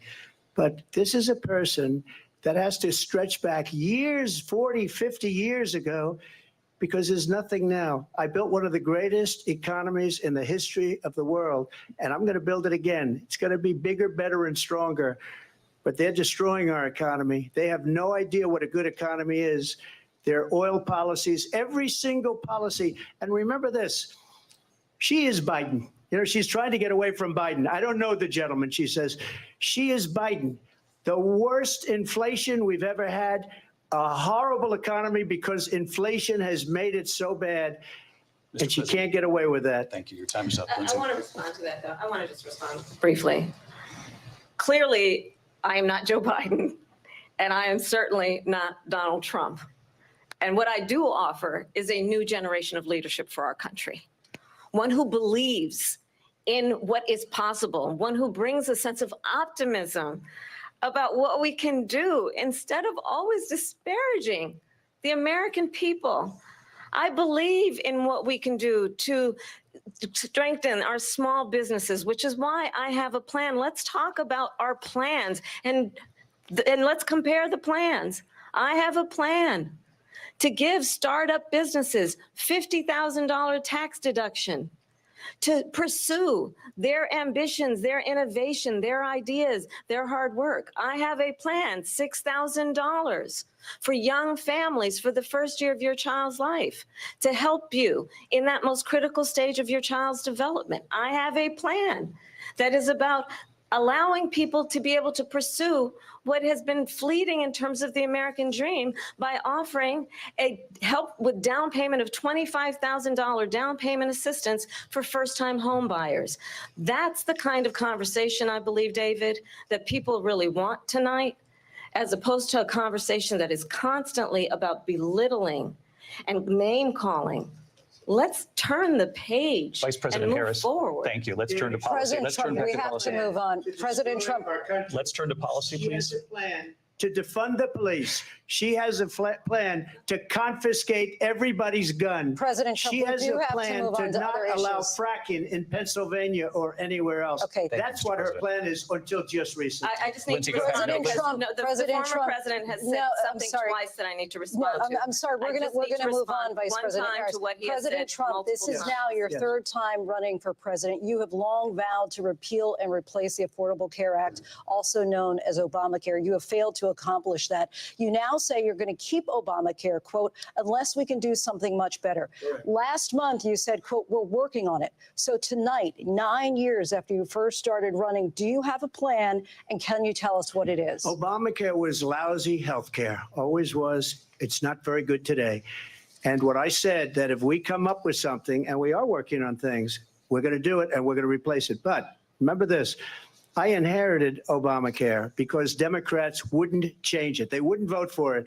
They were unanimous. They wouldn't vote to change it. If they would have done that, we would have had a much better plan than Obamacare. But the Democrats came up, they wouldn't vote for it. I had a choice to make when I was president. Do I save it and make it as good as it can be, never going to be great, or do I let it rot? And I felt I had an obligation, even though politically it would have been good to just let it rot and let it go away. I decided, and I told my people, the top people, and they're very good people. I have a lot of good people in that administration. We read about the bad ones. We had some real bad ones too, and so do they. They have really bad ones. The difference is they don't get rid of them. But let me just explain. I had a choice to make. Do I save it and make it as good as it can be, or do I let it rot? And I saved it. I did the right thing. But it's still never going to be great, and it's too expensive for people. And what we will do is we're looking at different plans. If we can come up with a plan that's going to cost our people, our population, less money and be better health care than Obamacare, then I would absolutely do it. But until then, I'd run it as good as it can be run. So just a yes or no, you still do not have a plan? I have concepts of a plan. I'm not president right now. But if we come up with something, I would only change it if we come up with something that's better and less expensive. And there are concepts and options we have to do that. And you'll be hearing about it in the not too distant future. Vice President Harris, in 2017, you supported Bernie Sanders' proposal to do away with private insurance and create a government-run healthcare system. 2 years later, you proposed a plan that included a private insurance option. What is your plan today? Well, first of all, I absolutely support, and over the last 4 years as vice president, private healthcare options. But what we need to do is maintain and grow the Affordable Care Act. But I'll get to that, Lindsay. I just need to respond to a previous point that the former president has made. I've made very clear my position on fracking. And then this business about taking everyone's guns away. Tim Walz and I are both gun owners. We're not taking anybody's guns away. So stop with the continuous lying about this stuff. As it relates to the Affordable Care Act, understand, just look at the history to know where people stand. When Donald Trump was president, 60 times he tried to get rid of the Affordable Care Act. 60 times. I was a senator at the time when I will never forget the early morning hours when it was up for a vote in the United States Senate.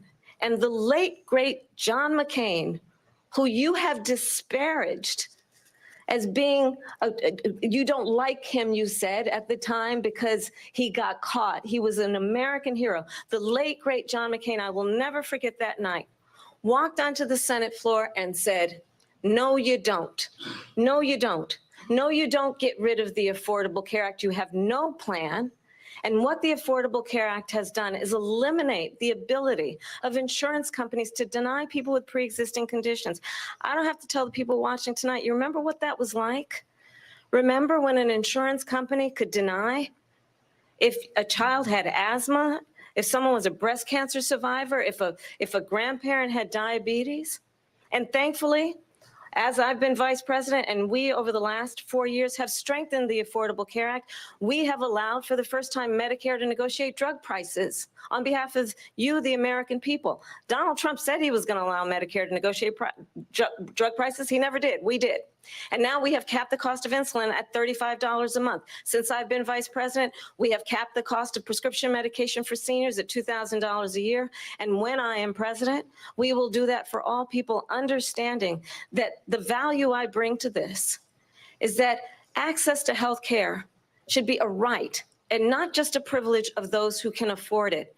And the plan has to be to strengthen the Affordable Care Act, not get rid of it, Vice President Harris, in terms of where Donald Trump stands on that. I want to move to an issue that's important for a lot of... You made a mistake. At number one, John McCain fought Obamacare for 10 years. But it wasn't only him. It were all of the Democrats that kept it going. And you know what? we can do much better than Obamacare, much less money. But she won't improve private insurance for people, private medical insurance. That's another thing she doesn't want to get. President People Trump- are paying privately for insurance that have worked hard and made money, and they want to have private. She wants everybody to be on government insurance where you wait 6 months for an operation that you need immediately. President Trump, thank you. We have another issue that we'd like to get to that's important for a number of Americans, in particular younger voters, and that's climate change. President Trump, with regard to the environment, you say that we have to have clean air and clean water. Vice President Harris, you call climate change an existential threat. The question to you both tonight is, what would you do to fight climate change? And Vice President Harris, we'll start with you. 1 minute for you each. Well, the former president had said that climate change is a hoax. And what we know is that it is very real. You ask anyone who lives in a state who has experienced these extreme weather occurrences, who now is either being denied home insurance or it's being jacked up. You ask anybody who has been the victim of what that means in terms of losing their home, having nowhere to go. We know that we can actually deal with this issue. The young people of America care deeply about this issue. And I am proud that as vice president over the last 4 years, we have invested $1 trillion in a clean energy economy, while we have also increased domestic gas production to historic levels. We have created over 800,000 new manufacturing jobs while I have been vice president. We have invested in clean energy to the point that we are opening up factories around the world. Donald Trump said he was going to create manufacturing jobs. He lost manufacturing jobs. And I'm also proud to have the endorsement of the United Auto Workers and Sean Fain, who also know that part of building a clean energy economy includes investing in American-made products, American automobiles. It includes growing what we can do around American manufacturing and opening up auto plants, not closing them like happened under Donald Trump. Vice President Harris, thank you. That didn't happen under Donald Trump. Let me just tell you, they lost 10,000 manufacturing jobs this last month. It's going, they're all leaving. They're building big auto plants in Mexico, in many cases owned by China. They're building these massive plants, and they think they're going to sell their cars into the United States because of these people. What they have given to China is unbelievable. But we're not going to let that. We'll put tariffs on those cars so they can't come into our country, because they will kill the United Auto Workers and any auto worker, whether it's in Detroit or South Carolina or any other place. What they've done to business and manufacturing in this country is horrible. We have nothing because they refuse. You know, Biden doesn't go after people because supposedly China paid him millions of dollars. He's afraid to do it. Between him and his son, they get all this money from Ukraine. They get all this money from all of these different countries. And then you wonder, why is he so loyal to this one, that one, Ukraine, China? Why is he? Why did he get $3.5 million from the mayor of Moscow's wife? Why did she pay him $3.5 million? This is a crooked administration, and they're selling our country down the tubes. President Trump, thank you. Thank you. We'll be right back with closing statements from both of our candidates. An historic night, this ABC News presidential debate from Philadelphia. Back in a moment.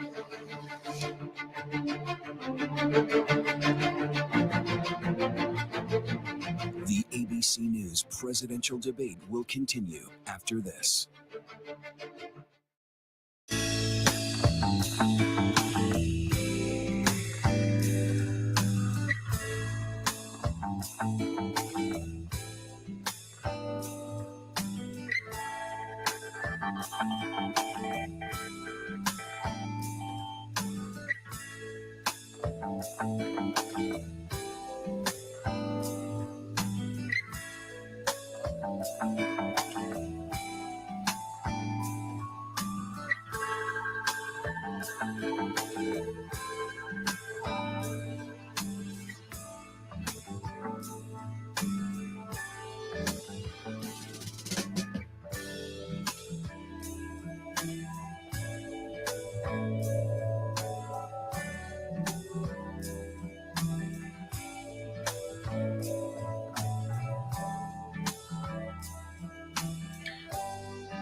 Now is raw.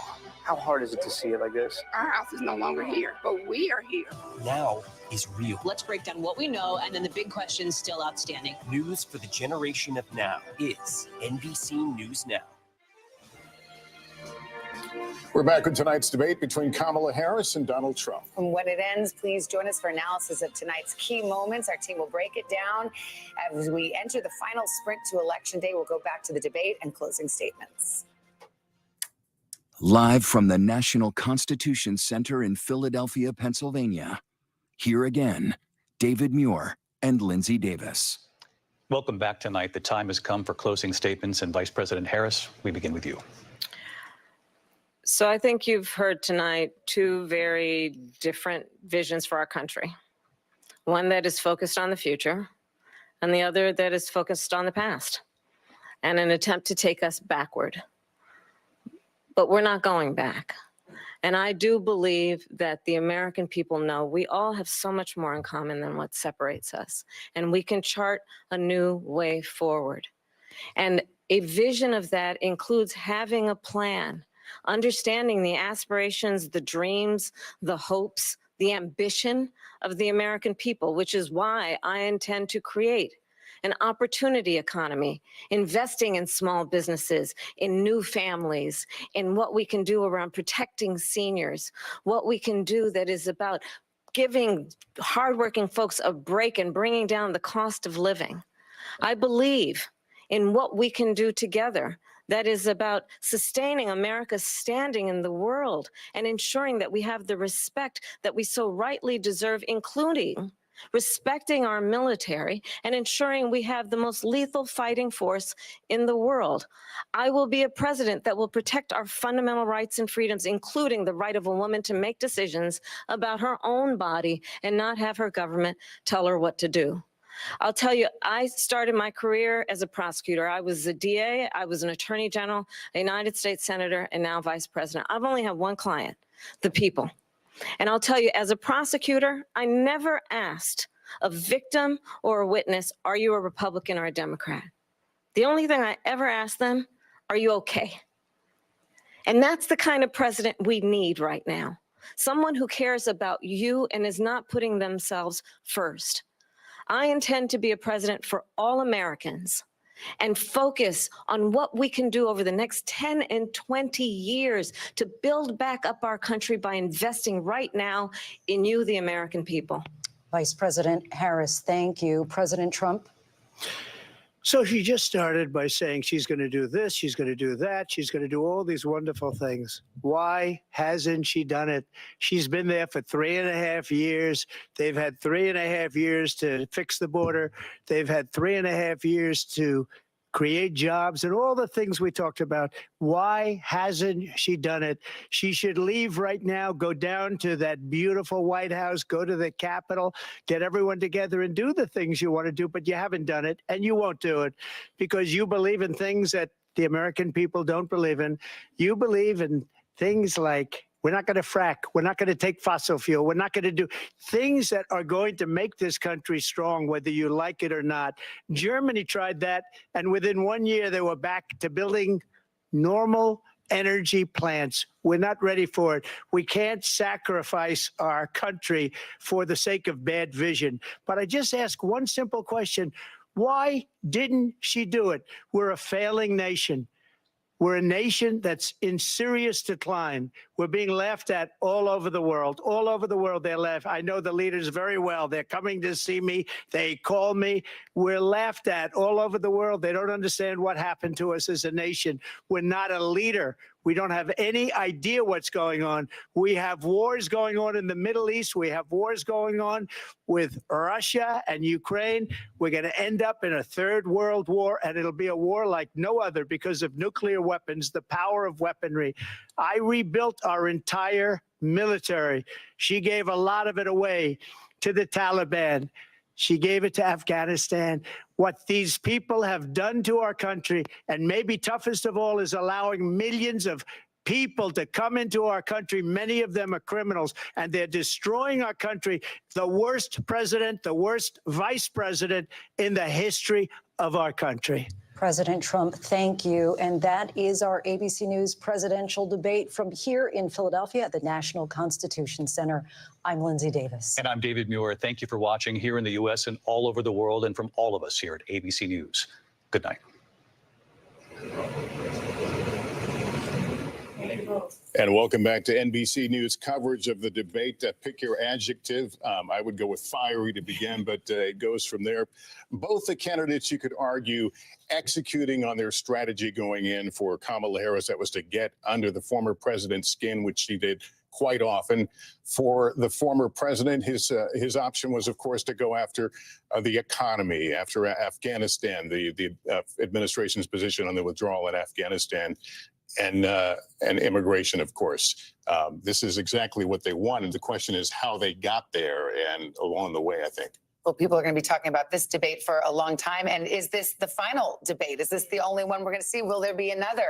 Well, it depends on how each candidate feels they did tonight. Let's bring back our moderator of Meet the Press, Kristen Welker, our senior Washington correspondent, Hallie Jackson. Boy, do we have a lot to chew over here. Yes, I mean, let's talk about, first of all, it does seem that Kamala Harris was trying to hit every trigger point she could think of to try to get Donald Trump to respond to her and to kind of fall into bait him into that trap. Do you think it was effective? Well, let's just name a few. Abortion, January 6th. His former officials who are now critical of him. John McCain, which is a big trigger point. His rally size. His rally size, one of the biggest ones that gets under his skin. One of his allies said she clearly tried to get under his skin. He's being defensive way too much. He's losing his answers. For example, instead of border czar, we had eating pets. Of course, that theory that Springfield officials in Ohio are saying there's no proof that undocumented immigrants are eating pets, something that we've heard from Trump and his campaign.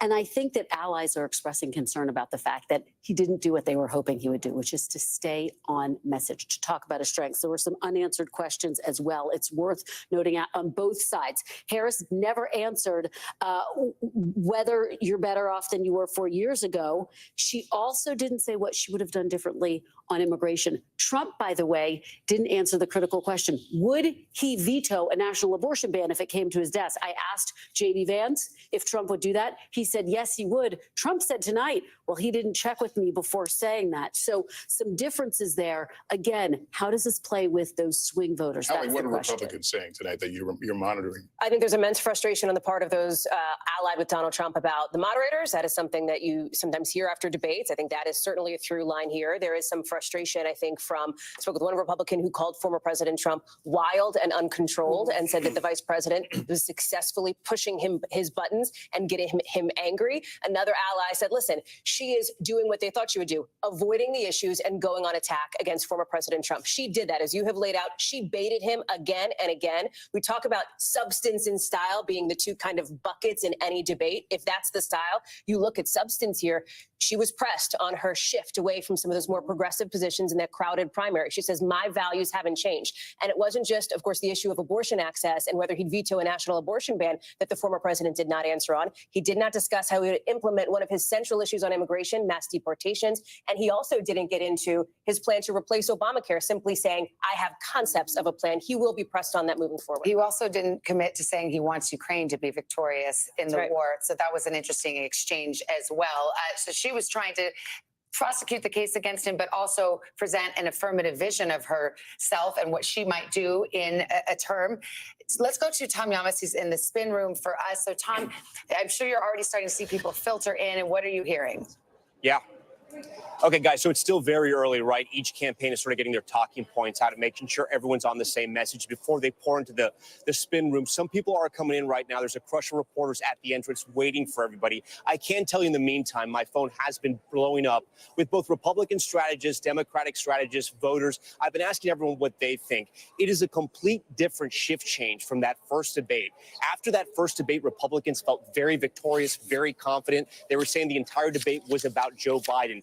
This time, it's much different. Republicans seemed very frustrated with former President Trump. They also felt frustrated with the format of the debate, which is never a good sign on your side. And then also saying that they were able, at least Vice President Kamala Harris was able to make this debate not about Joe Biden, not about herself, but about Donald Trump. And that led to her advantage. So again, many of the surrogates are coming in right now. Governors, senators from different parties. We're going to be talking to them throughout the night. I'm going to send it back to you guys in the studio right now. All right, Tom, thanks. Let's bring in Pennsylvania Governor Josh Shapiro. He's a Democrat representing the Harris campaign. Governor, thank you for being here. Let me first ask you, do you think the voters were served by what we saw in the last 90 minutes? Served well, I guess. Look, I think the voters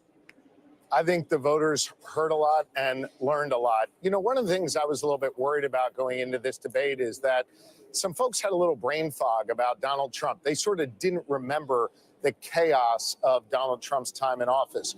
Well, I'll tell you what, I think Kamala Harris cleared that brain fog out, reminded people of the disaster that he was as president. And I think it was also clear as she was laying out a vision to take this country, Donald Trump didn't have a clear vision on where he wanted to go. Instead, it was more grievance and division, more attacks on other people. And Donald Trump, I think, will make our country less safe, more chaotic, and less free. And Donald Trump prosecuted the heck out of the case tonight. Well, Kamala Harris prosecuted the case tonight. Pardon me. Oh, against Donald Trump. Gotcha. Okay, got you. You know, I thought Donald Trump toward the end finally got around to what he was hoping to accomplish, which is say, if you have all these plans and you have all this vision, Kamala Harris, you've had 3.5 years to do it. Why haven't you? So what is the answer to that? She has served as vice president. She knows the job to be president. Now she has laid out her vision for where she wants to take this country. I thought she was very specific on her plans to cut taxes, particularly for small business owners, her way of trying to bring down costs for middle-class families. Donald Trump, I don't know what the heck he thinks. He was all over the place. I think what you heard was a rambling man full of nonsense and full of a whole lot of grievance. He couldn't get past that, and he couldn't focus on anybody but himself, and that is serving the good people of this nation, something Kamala Harris has done throughout her career and has plans to do going forward. Do you think either will have an appetite for a second debate after this one? Look, I think that'll be up to either one of them. I'm not going to sit here and guess what'll happen. But I'll tell you what, if there is not another debate, what the American people saw tonight was a clear contrast in steady, future-looking leadership versus the chaotic, divisive leadership of the past of Donald Trump. Governor Shapiro, thank you for being with us tonight. We appreciate it. We're going to hear from Senator Marco Rubio in just a moment. We have a few moments to turn back to our table. So what about it? I mean, it's clear that the Democrats and the allies of Kamala Harris are very happy with the way that she prosecuted the case against Donald Trump. But we know going in, about 30% of voters were saying, we don't really know who she is or what she's about. Do you think she did enough to define herself to make that affirmative case? I don't. There were a couple of answers where she talked about her economic plans. It's the top issue. Trump beats her on that point. I think people still have a lot of questions about what she would do on the economy. One interesting nugget by our team's count, the former president said the name Biden something like 15 times, didn't say Kamala or Harris once. She addressed that by saying, clearly, I'm not Joe Biden. But I think that's an interesting point, is where the former president's head is at this point. All right, let's bring in Florida Senator Marco Rubio. He's a surrogate for the Trump campaign. Senator, thanks for coming on with us. Did we see the best version of Donald Trump, in your opinion, tonight? Well, two things. These candidates have very different objectives going in. Donald Trump's well known. He was president of the United States. He's been campaigning basically for the last 8 years, 4 years, actually going back to 2016. Most voters didn't even know who Kamala Harris was. Tonight, for the first time, they got glimpses of it. Look, I don't think the moderators did the best job of pressing her on this, but I think got glimpses of what she has stood for as recently as 2019 and 2020. And here in Philadelphia, and here in Pennsylvania, where she wanted to ban fracking. But beyond that, I think there are all kinds of things that the moderators never asked, questions that I wanted to see asked. For example, grocery prices are up 50% from 2020. What is your responsibility for that? I thought her answer on Afghanistan was complete nonsense. She was vice president at the time. Joe Biden didn't withdraw from Afghanistan. We were run out of Afghanistan. So on issue after issue, I think for the first time, voters are starting to get a glimpse of someone and starting to understand the positions that she truly believes in. She's basically cut and paste, literally cut and paste out of the Biden agenda. People don't want the Biden agenda, but what she really believes in are the radical ideas that she ran on in 2019 and 2020. I think for a lot of Americans who don't know a lot about her, tonight they were introduced to those facts. I think that's going to have an impact on this race. Senator, you just laid out the case against her pretty clearly. Do you wish that Donald Trump had done so more clearly? Well, I think he did. Unfortunately, like I said, look, I'm not one of these guys that likes to complain about moderators. This one was tough not to.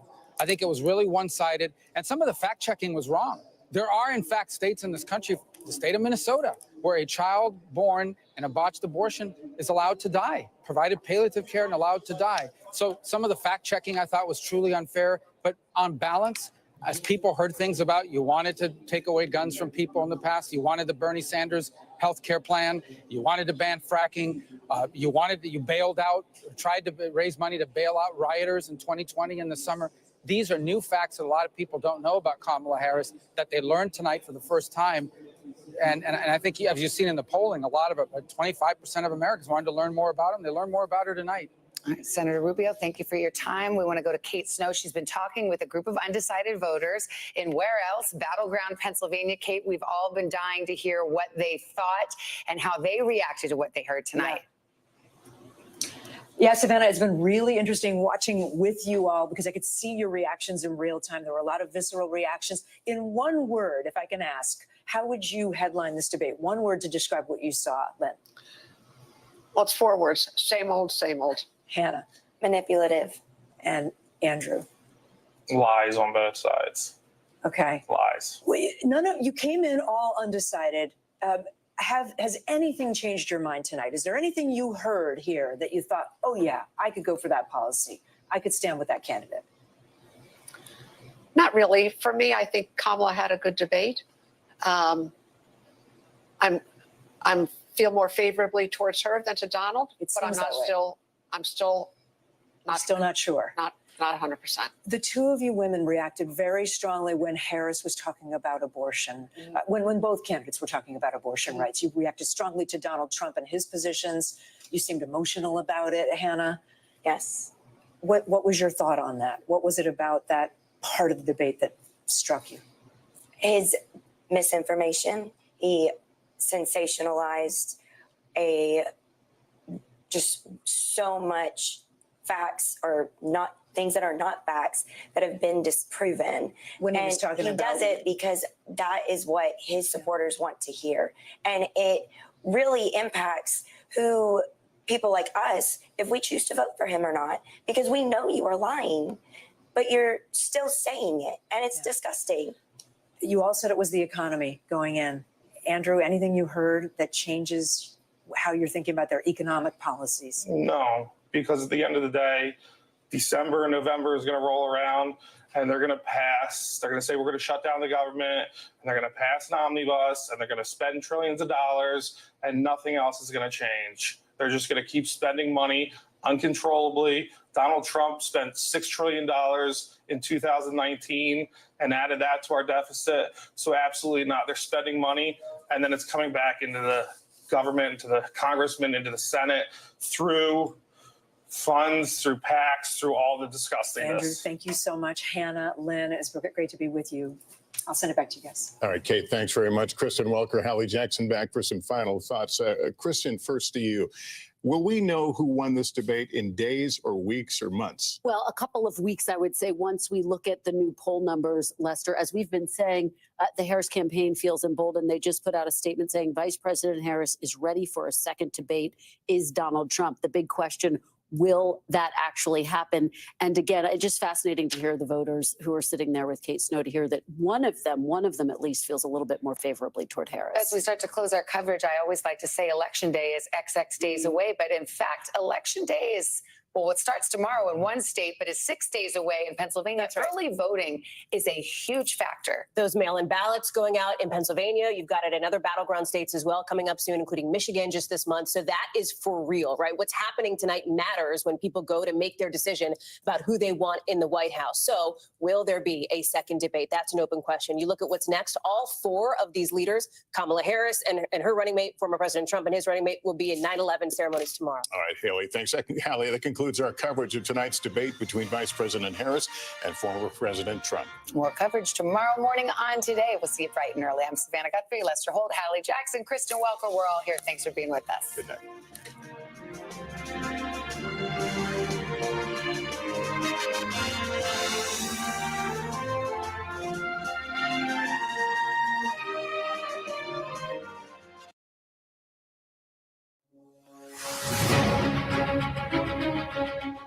This is NBC News special coverage of the first presidential debate between former President Trump.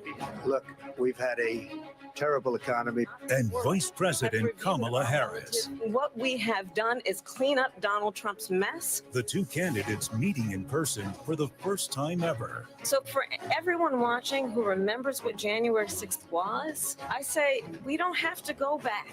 I created one of the greatest economies in the history of our country. A historic face-off. What she says is an absolute lie. You're going to hear from the same old tired playbook. The former president battling to win back the White House. I had no inflation. They had the highest inflation perhaps in the history of our country. The vice president running to be the nation's first female president. It's insulting to the women of America. Each arguing the other is unfit to lead the country. Donald Trump actually has no plan for you because he is more interested in defending himself than he is in looking out for you. Everything that she believed 3 years ago and 4 years ago is out the window. It is the biggest event yet of the 2024 election. I probably took a bullet to the head because of the things that they say about me. Donald Trump was fired by 81 million people. And it could determine who wins the White House in November. People want to take their country back. I think the choice is clear in this election. Reporting tonight from the spin room at the presidential debate in Philadelphia, Tom Yamas. And from NBC News studios in New York, Hallie Jackson. Hey, good evening. I'm Tom Yamas. Hallie will be joining us in just a moment as you're watching NBC News Now's live coverage of what could be the most consequential night of the 2024 presidential election. You see right there the historic handshake between Vice President Kamala Harris, here it is, and former President Trump. This is actually the first time the two of them ever met, not just on a debate stage, but in person, period. And tempers ran hot tonight with personal attacks just minutes into the hour-and-a-half-long debate. Both sides trying to play to their strengths, like Vice President Harris hammering Mr. Trump on reproductive rights, his defense of Supreme Court justices who overturned Roe v. Wade, and what she called lies about abortion. Nowhere in America is a woman carrying a pregnancy to term and asking for an abortion. That is not happening. It's insulting to the women of America. The former president preferring to talk more about immigration, pushing debunked claims about Haitian migrants in Ohio, and accusing the vice president of allowing undocumented immigrants into the country. And a lot of these illegal immigrants coming in, they're trying to get them to vote. They can't even speak English. They don't even know what country they're in practically. And these people are trying to get them to vote. And that's why they're allowing them to come into our country. Fact-checking also becoming a big part of the night, with the moderators stepping in to correct the record repeatedly, including one instance when the former president refused to back down from the false claim that he won the 2020 election. In the past couple of weeks leading up to this debate, you have said, quote, you lost by a whisker, that you, quote, didn't quite make it, that you came up a little bit short. I said that? Are you now acknowledging that you lost in 2020? No, I don't acknowledge that at all. But I you said did that say sarcastically. that. You know that. It was said, oh, we lost by a whisker. That was said sarcastically. Look, there's so much proof. Let's get right to my NBC News colleagues, Peter Alexander and Garrett Hake, out there in the spin room. Peter covers the Harris campaign, Garrett, the Trump campaign. And Garrett, I want to start with you. Tell me what you're hearing from inside the Trump campaign. Inside the Trump campaign, they're very confident in how he performed tonight. They think this foreign policy segment was the strongest part of his performance tonight. If you go one layer out, though, the Republicans who advised this campaign, who are rooting for this campaign, they are frustrated. I've been talking to the Republican operatives, including some folks who are involved in the debate preparation for this president, who don't feel like he took advantage of the opportunities that were presented to him. Now, granted, some of them were frustrated about the moderators. They were frustrated about the topics. They're frustrated that Kamala Harris, for example, didn't get asked a direct question about inflation, an issue that they think is one of their strongest issues. But they realized that their guy didn't take advantage of what he was trying to do. All day I was talking to these Trump folks who told me they wanted to make Kamala Harris own the most liberal past positions that she's taken. And really only on the issue of fracking do they feel like they were successful. They just wasn't able to tie her to the things they felt like they needed to tie her to have a clear win tonight. Are you getting the sense, because I'm getting the sense from the Republicans I'm talking to, it was a shift change when you compare it to the Atlanta debate? Coming out of the Atlanta debate, I mean, they were victorious, they were happy, they were congratulating each other. Here it's much different. There's frustration, there's anger, they're blaming moderators. And I think you're right, with that outside layer, they're frustrated a little bit with the former president. Has the former president spoken out yet? Has he posted yet anything on Truth Social? He's posted two things. One, suggesting that it was a strong debate performance because it was 3-on-1. So his own complaint about the moderators. I expect we'll hear more of that. And he posted a meme of him with AI-generated cats, a nod to that line where he was arguing with the moderator about immigrants eating pets, which I think, you know, just as my own view, feels like somebody who's much more online than millions of viewers here tonight who are probably going to have no idea what he's even referencing. Right. I think that is not the turf that a campaign that wants to be fighting for the middle of the country perhaps wants to be fighting. We should mention Senator J.D. Vance, the running mate, is somewhere here in the spin room. He's gaggling with reporters. We'll bring you that sound as soon as we have it. I do want to ask you about that moment, though, when the moderators asked former President Trump about something J.D. Vance had said about vetoing a national abortion bill. Talk to me about that moment, because it seemed like the ticket wasn't on the same page. No, this is really striking. I mean, Donald Trump has had over the course of his career every conceivable position on abortion. Where he has landed now is that he believes it's an issue for the states, and he has used that to avoid taking direct questions about what, if any, federal policy he would take. He has not answered directly about whether he would veto a national abortion ban. But when J.D. Vance was on Meet the Press, I guess 2 weeks ago now, Kristen Welker asked him about this, and he kind of took Trump's position to what a lot of people thought was the logical conclusion. If he doesn't support a ban, yes, I suppose he would veto it. Trump wouldn't go that far tonight. And Tom, that's the second time I could think of off the top of my head where Trump has distanced himself from a sort of Vance projection of a Trump position. Now on abortion, also on the child tax credit, where Vance has proposed a much more generous expansion of the child tax credit than Trump has. When you and your, ticket mate are not on the same page, that is a problem for a ticket. If J.D. Vance can't credibly speak for Donald Trump, what's he out there talking about? Right. Garrett Hake, stand by for us. I know when you have new reporting, we'll come back to you during this broadcast. I want to go to my friend, Peter Alexander, who's out there in the middle of the spin room somewhere. Peter, give me a sense of what's happening inside the Harris-Walz campaign right now, what they're telling you. Yeah, Tom, let's walk through a series of items that have been breaking and developing as you two have been speaking right now. We'll start in order. First, we've heard from the communications director from Kamala Harris, a man by the name of Brian Fallon, who immediately after this debate wrapped up, posted on social media, "That was fun. Let's do it again in October." Clearly a message being sent by the Harris campaign for the first time publicly that they would like there to be a second Harris-Trump debate. We're waiting for any response from the Trump campaign. We'll try to bring that to you as soon as we hear about it. Separately, we are hearing from a senior Harris campaign official who is describing this in their words as just a plethora of, how did they say it specifically? They said basically that they had more to work with than they could have possibly imagined, that they had so much that they were hoping to amplify over the course of this night. And most notably, they focus on the topic of abortion. Specifically, it's on that issue where, according to the Harris campaign's dial groups, they say they saw a dramatic gap, one of the biggest gaps they've ever seen, particularly from the voters, women in particular, who were focused on this, saying that they were satisfied, pleased, and supportive of the words they heard from Kamala Harris. It's a message you're going to hear going forward. And then most notably, and perhaps most importantly in terms of the potential influence it will have on those young voters and other voters, Taylor Swift, with 283 million followers on her Instagram account, within the last 5 minutes, has just publicly come out in favor of Kamala Harris and Tim Walz, saying that she will be voting for them. She said she came to this conclusion after she saw that there was an AI, an artificial intelligence, false account that suggested she would be supporting Donald Trump. And she said the best way to be transparent about her views was to make it very clear publicly where she stood on this issue. She says, "I will be casting my vote for Kamala Harris and Tim Walz in the 2024 presidential election.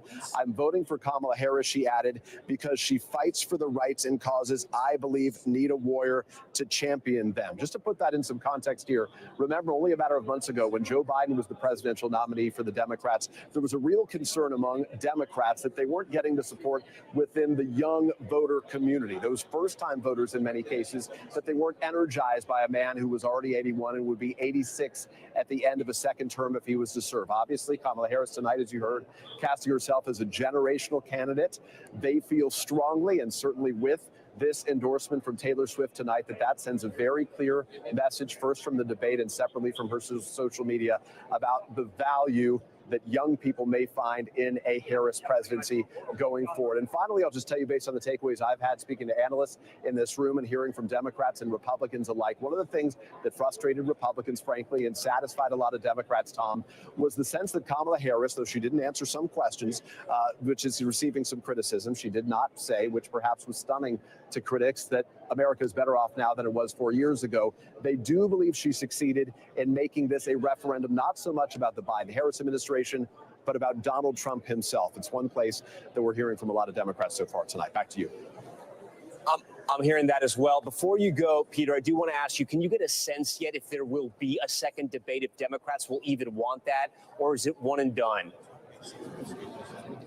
Yeah, Tom, no, just to the first point I was making, Brian Fallon, of course, the communications director, as we just indicated, he came out publicly immediately after this. He said, "That was fun. Let's do it again in October." He is the communications director for the Harris campaign. So it appears pretty clear that their message is, we're glad to do this again. We're waiting for any reaction from the Trump campaign. They had said in the past, he had said publicly, anytime, anywhere. That was focused on a Joe Biden debate. He has said publicly that he'd be glad to do other debates as well. He was pushing for a Fox News debate. But again, to be clear, at least to the best of my reporting right now, and I defer to colleagues if they've heard anything in the last 3 minutes, we have not yet heard from the Trump campaign in response to that. All right, Peter Alexander, we appreciate all your reporting. Joining our special coverage now is Republican Senator Tom Cotton from Arkansas in the spin room here as a surrogate for the Trump campaign. Senator Cotton, thank you so much for joining us. Your thoughts first coming out of this debate. Well, I thought this was a very good debate for President Trump. It laid out a clear contrast between not empty promises or slogans or predictions about what these candidates would do, but their clear records. It's a very unusual presidential election. President Trump has been in office before, first time in 100 years it's happened. We know what a president, what kind of president President Trump would be. He brought peace, prosperity, and stability around the world. Under Kamala Harris and Joe Biden, We have record high inflation, wages are stagnant, the border is wide open, and we've had war and conflict all around the world. So no matter what you heard from Kamala Harris tonight, there's a clear record here to compare with President Trump's record. And former President Trump said that. The problem was it was in the last 2 minutes of this debate.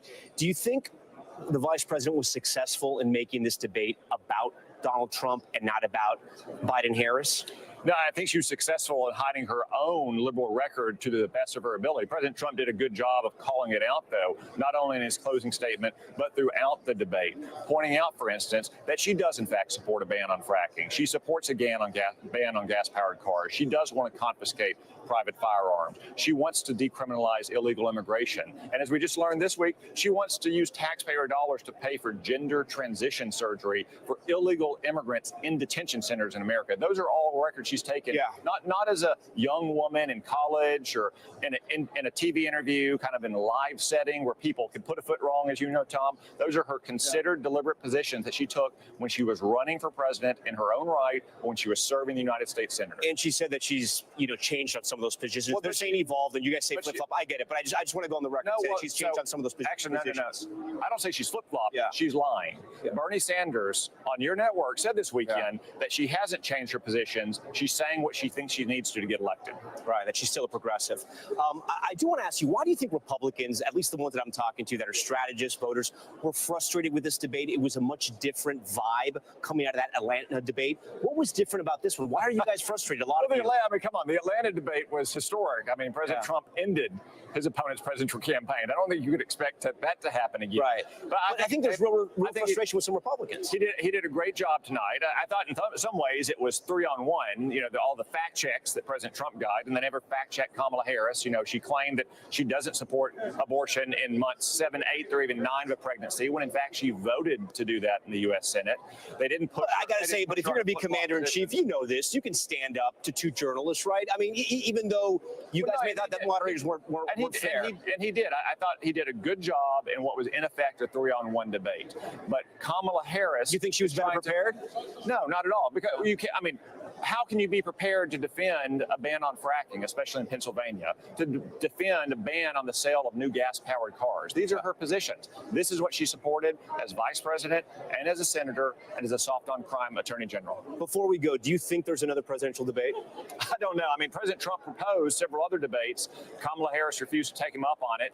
I think if we had another debate, you'd see more of what you saw tonight, which is a clear contrast in these records. But I'll leave that to President Trump. We spoke to a bunch of undecided voters that were watching this debate. They say after this debate, they're still undecided. So we'll have to wait and see. We have another debate. Senator, we thank you for your time. We appreciate that. I want to send it back to Hallie Jackson in New York, who's going to pick up some of our coverage right now.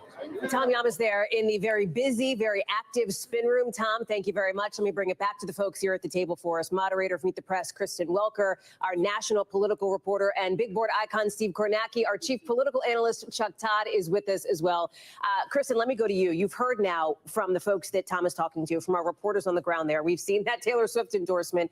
Give us a sense of what things look like tomorrow morning, right? We're going to wake up. There's going to be a news cycle that unfolds. What does that look like? Look, I think that Vice President Kamala Harris is going to feel emboldened after tonight. We've reported a lot about all of her preparations, her strategy to get under former President Trump's skin. She clearly did that on a range of issues, on abortion, January 6th, his crowd sizes. She brought up John McCain at the end. At the same time, while you have Trump allies saying, look, he was on the defensive way too much tonight. You also have some Harris allies saying she needs to now flesh out her economic proposals and answer that question that was left unanswered at the top of the debate about why people should feel better now than they did 4 years ago, and what she's going to do in the future to make people feel better about the high price of groceries, for example, how she's going to bring that down. You did hear her lay out some of her policies. I don't want to say that she didn't at all, but that is the number one issue for voters. Right now, Trump beats her. She's catching up to him on that issue, but her allies believe she should be hammering those points over and over again, that basically today and this evening and the debate was the start to what now she should take the momentum and move forward. Okay, so Kristen, you're talking economy. Chuck, let me come to you because reproductive rights is an issue where Kamala Harris sees a political vulnerability and a potential liability with Donald Trump here. That came up tonight. It is an issue where she outpolls him.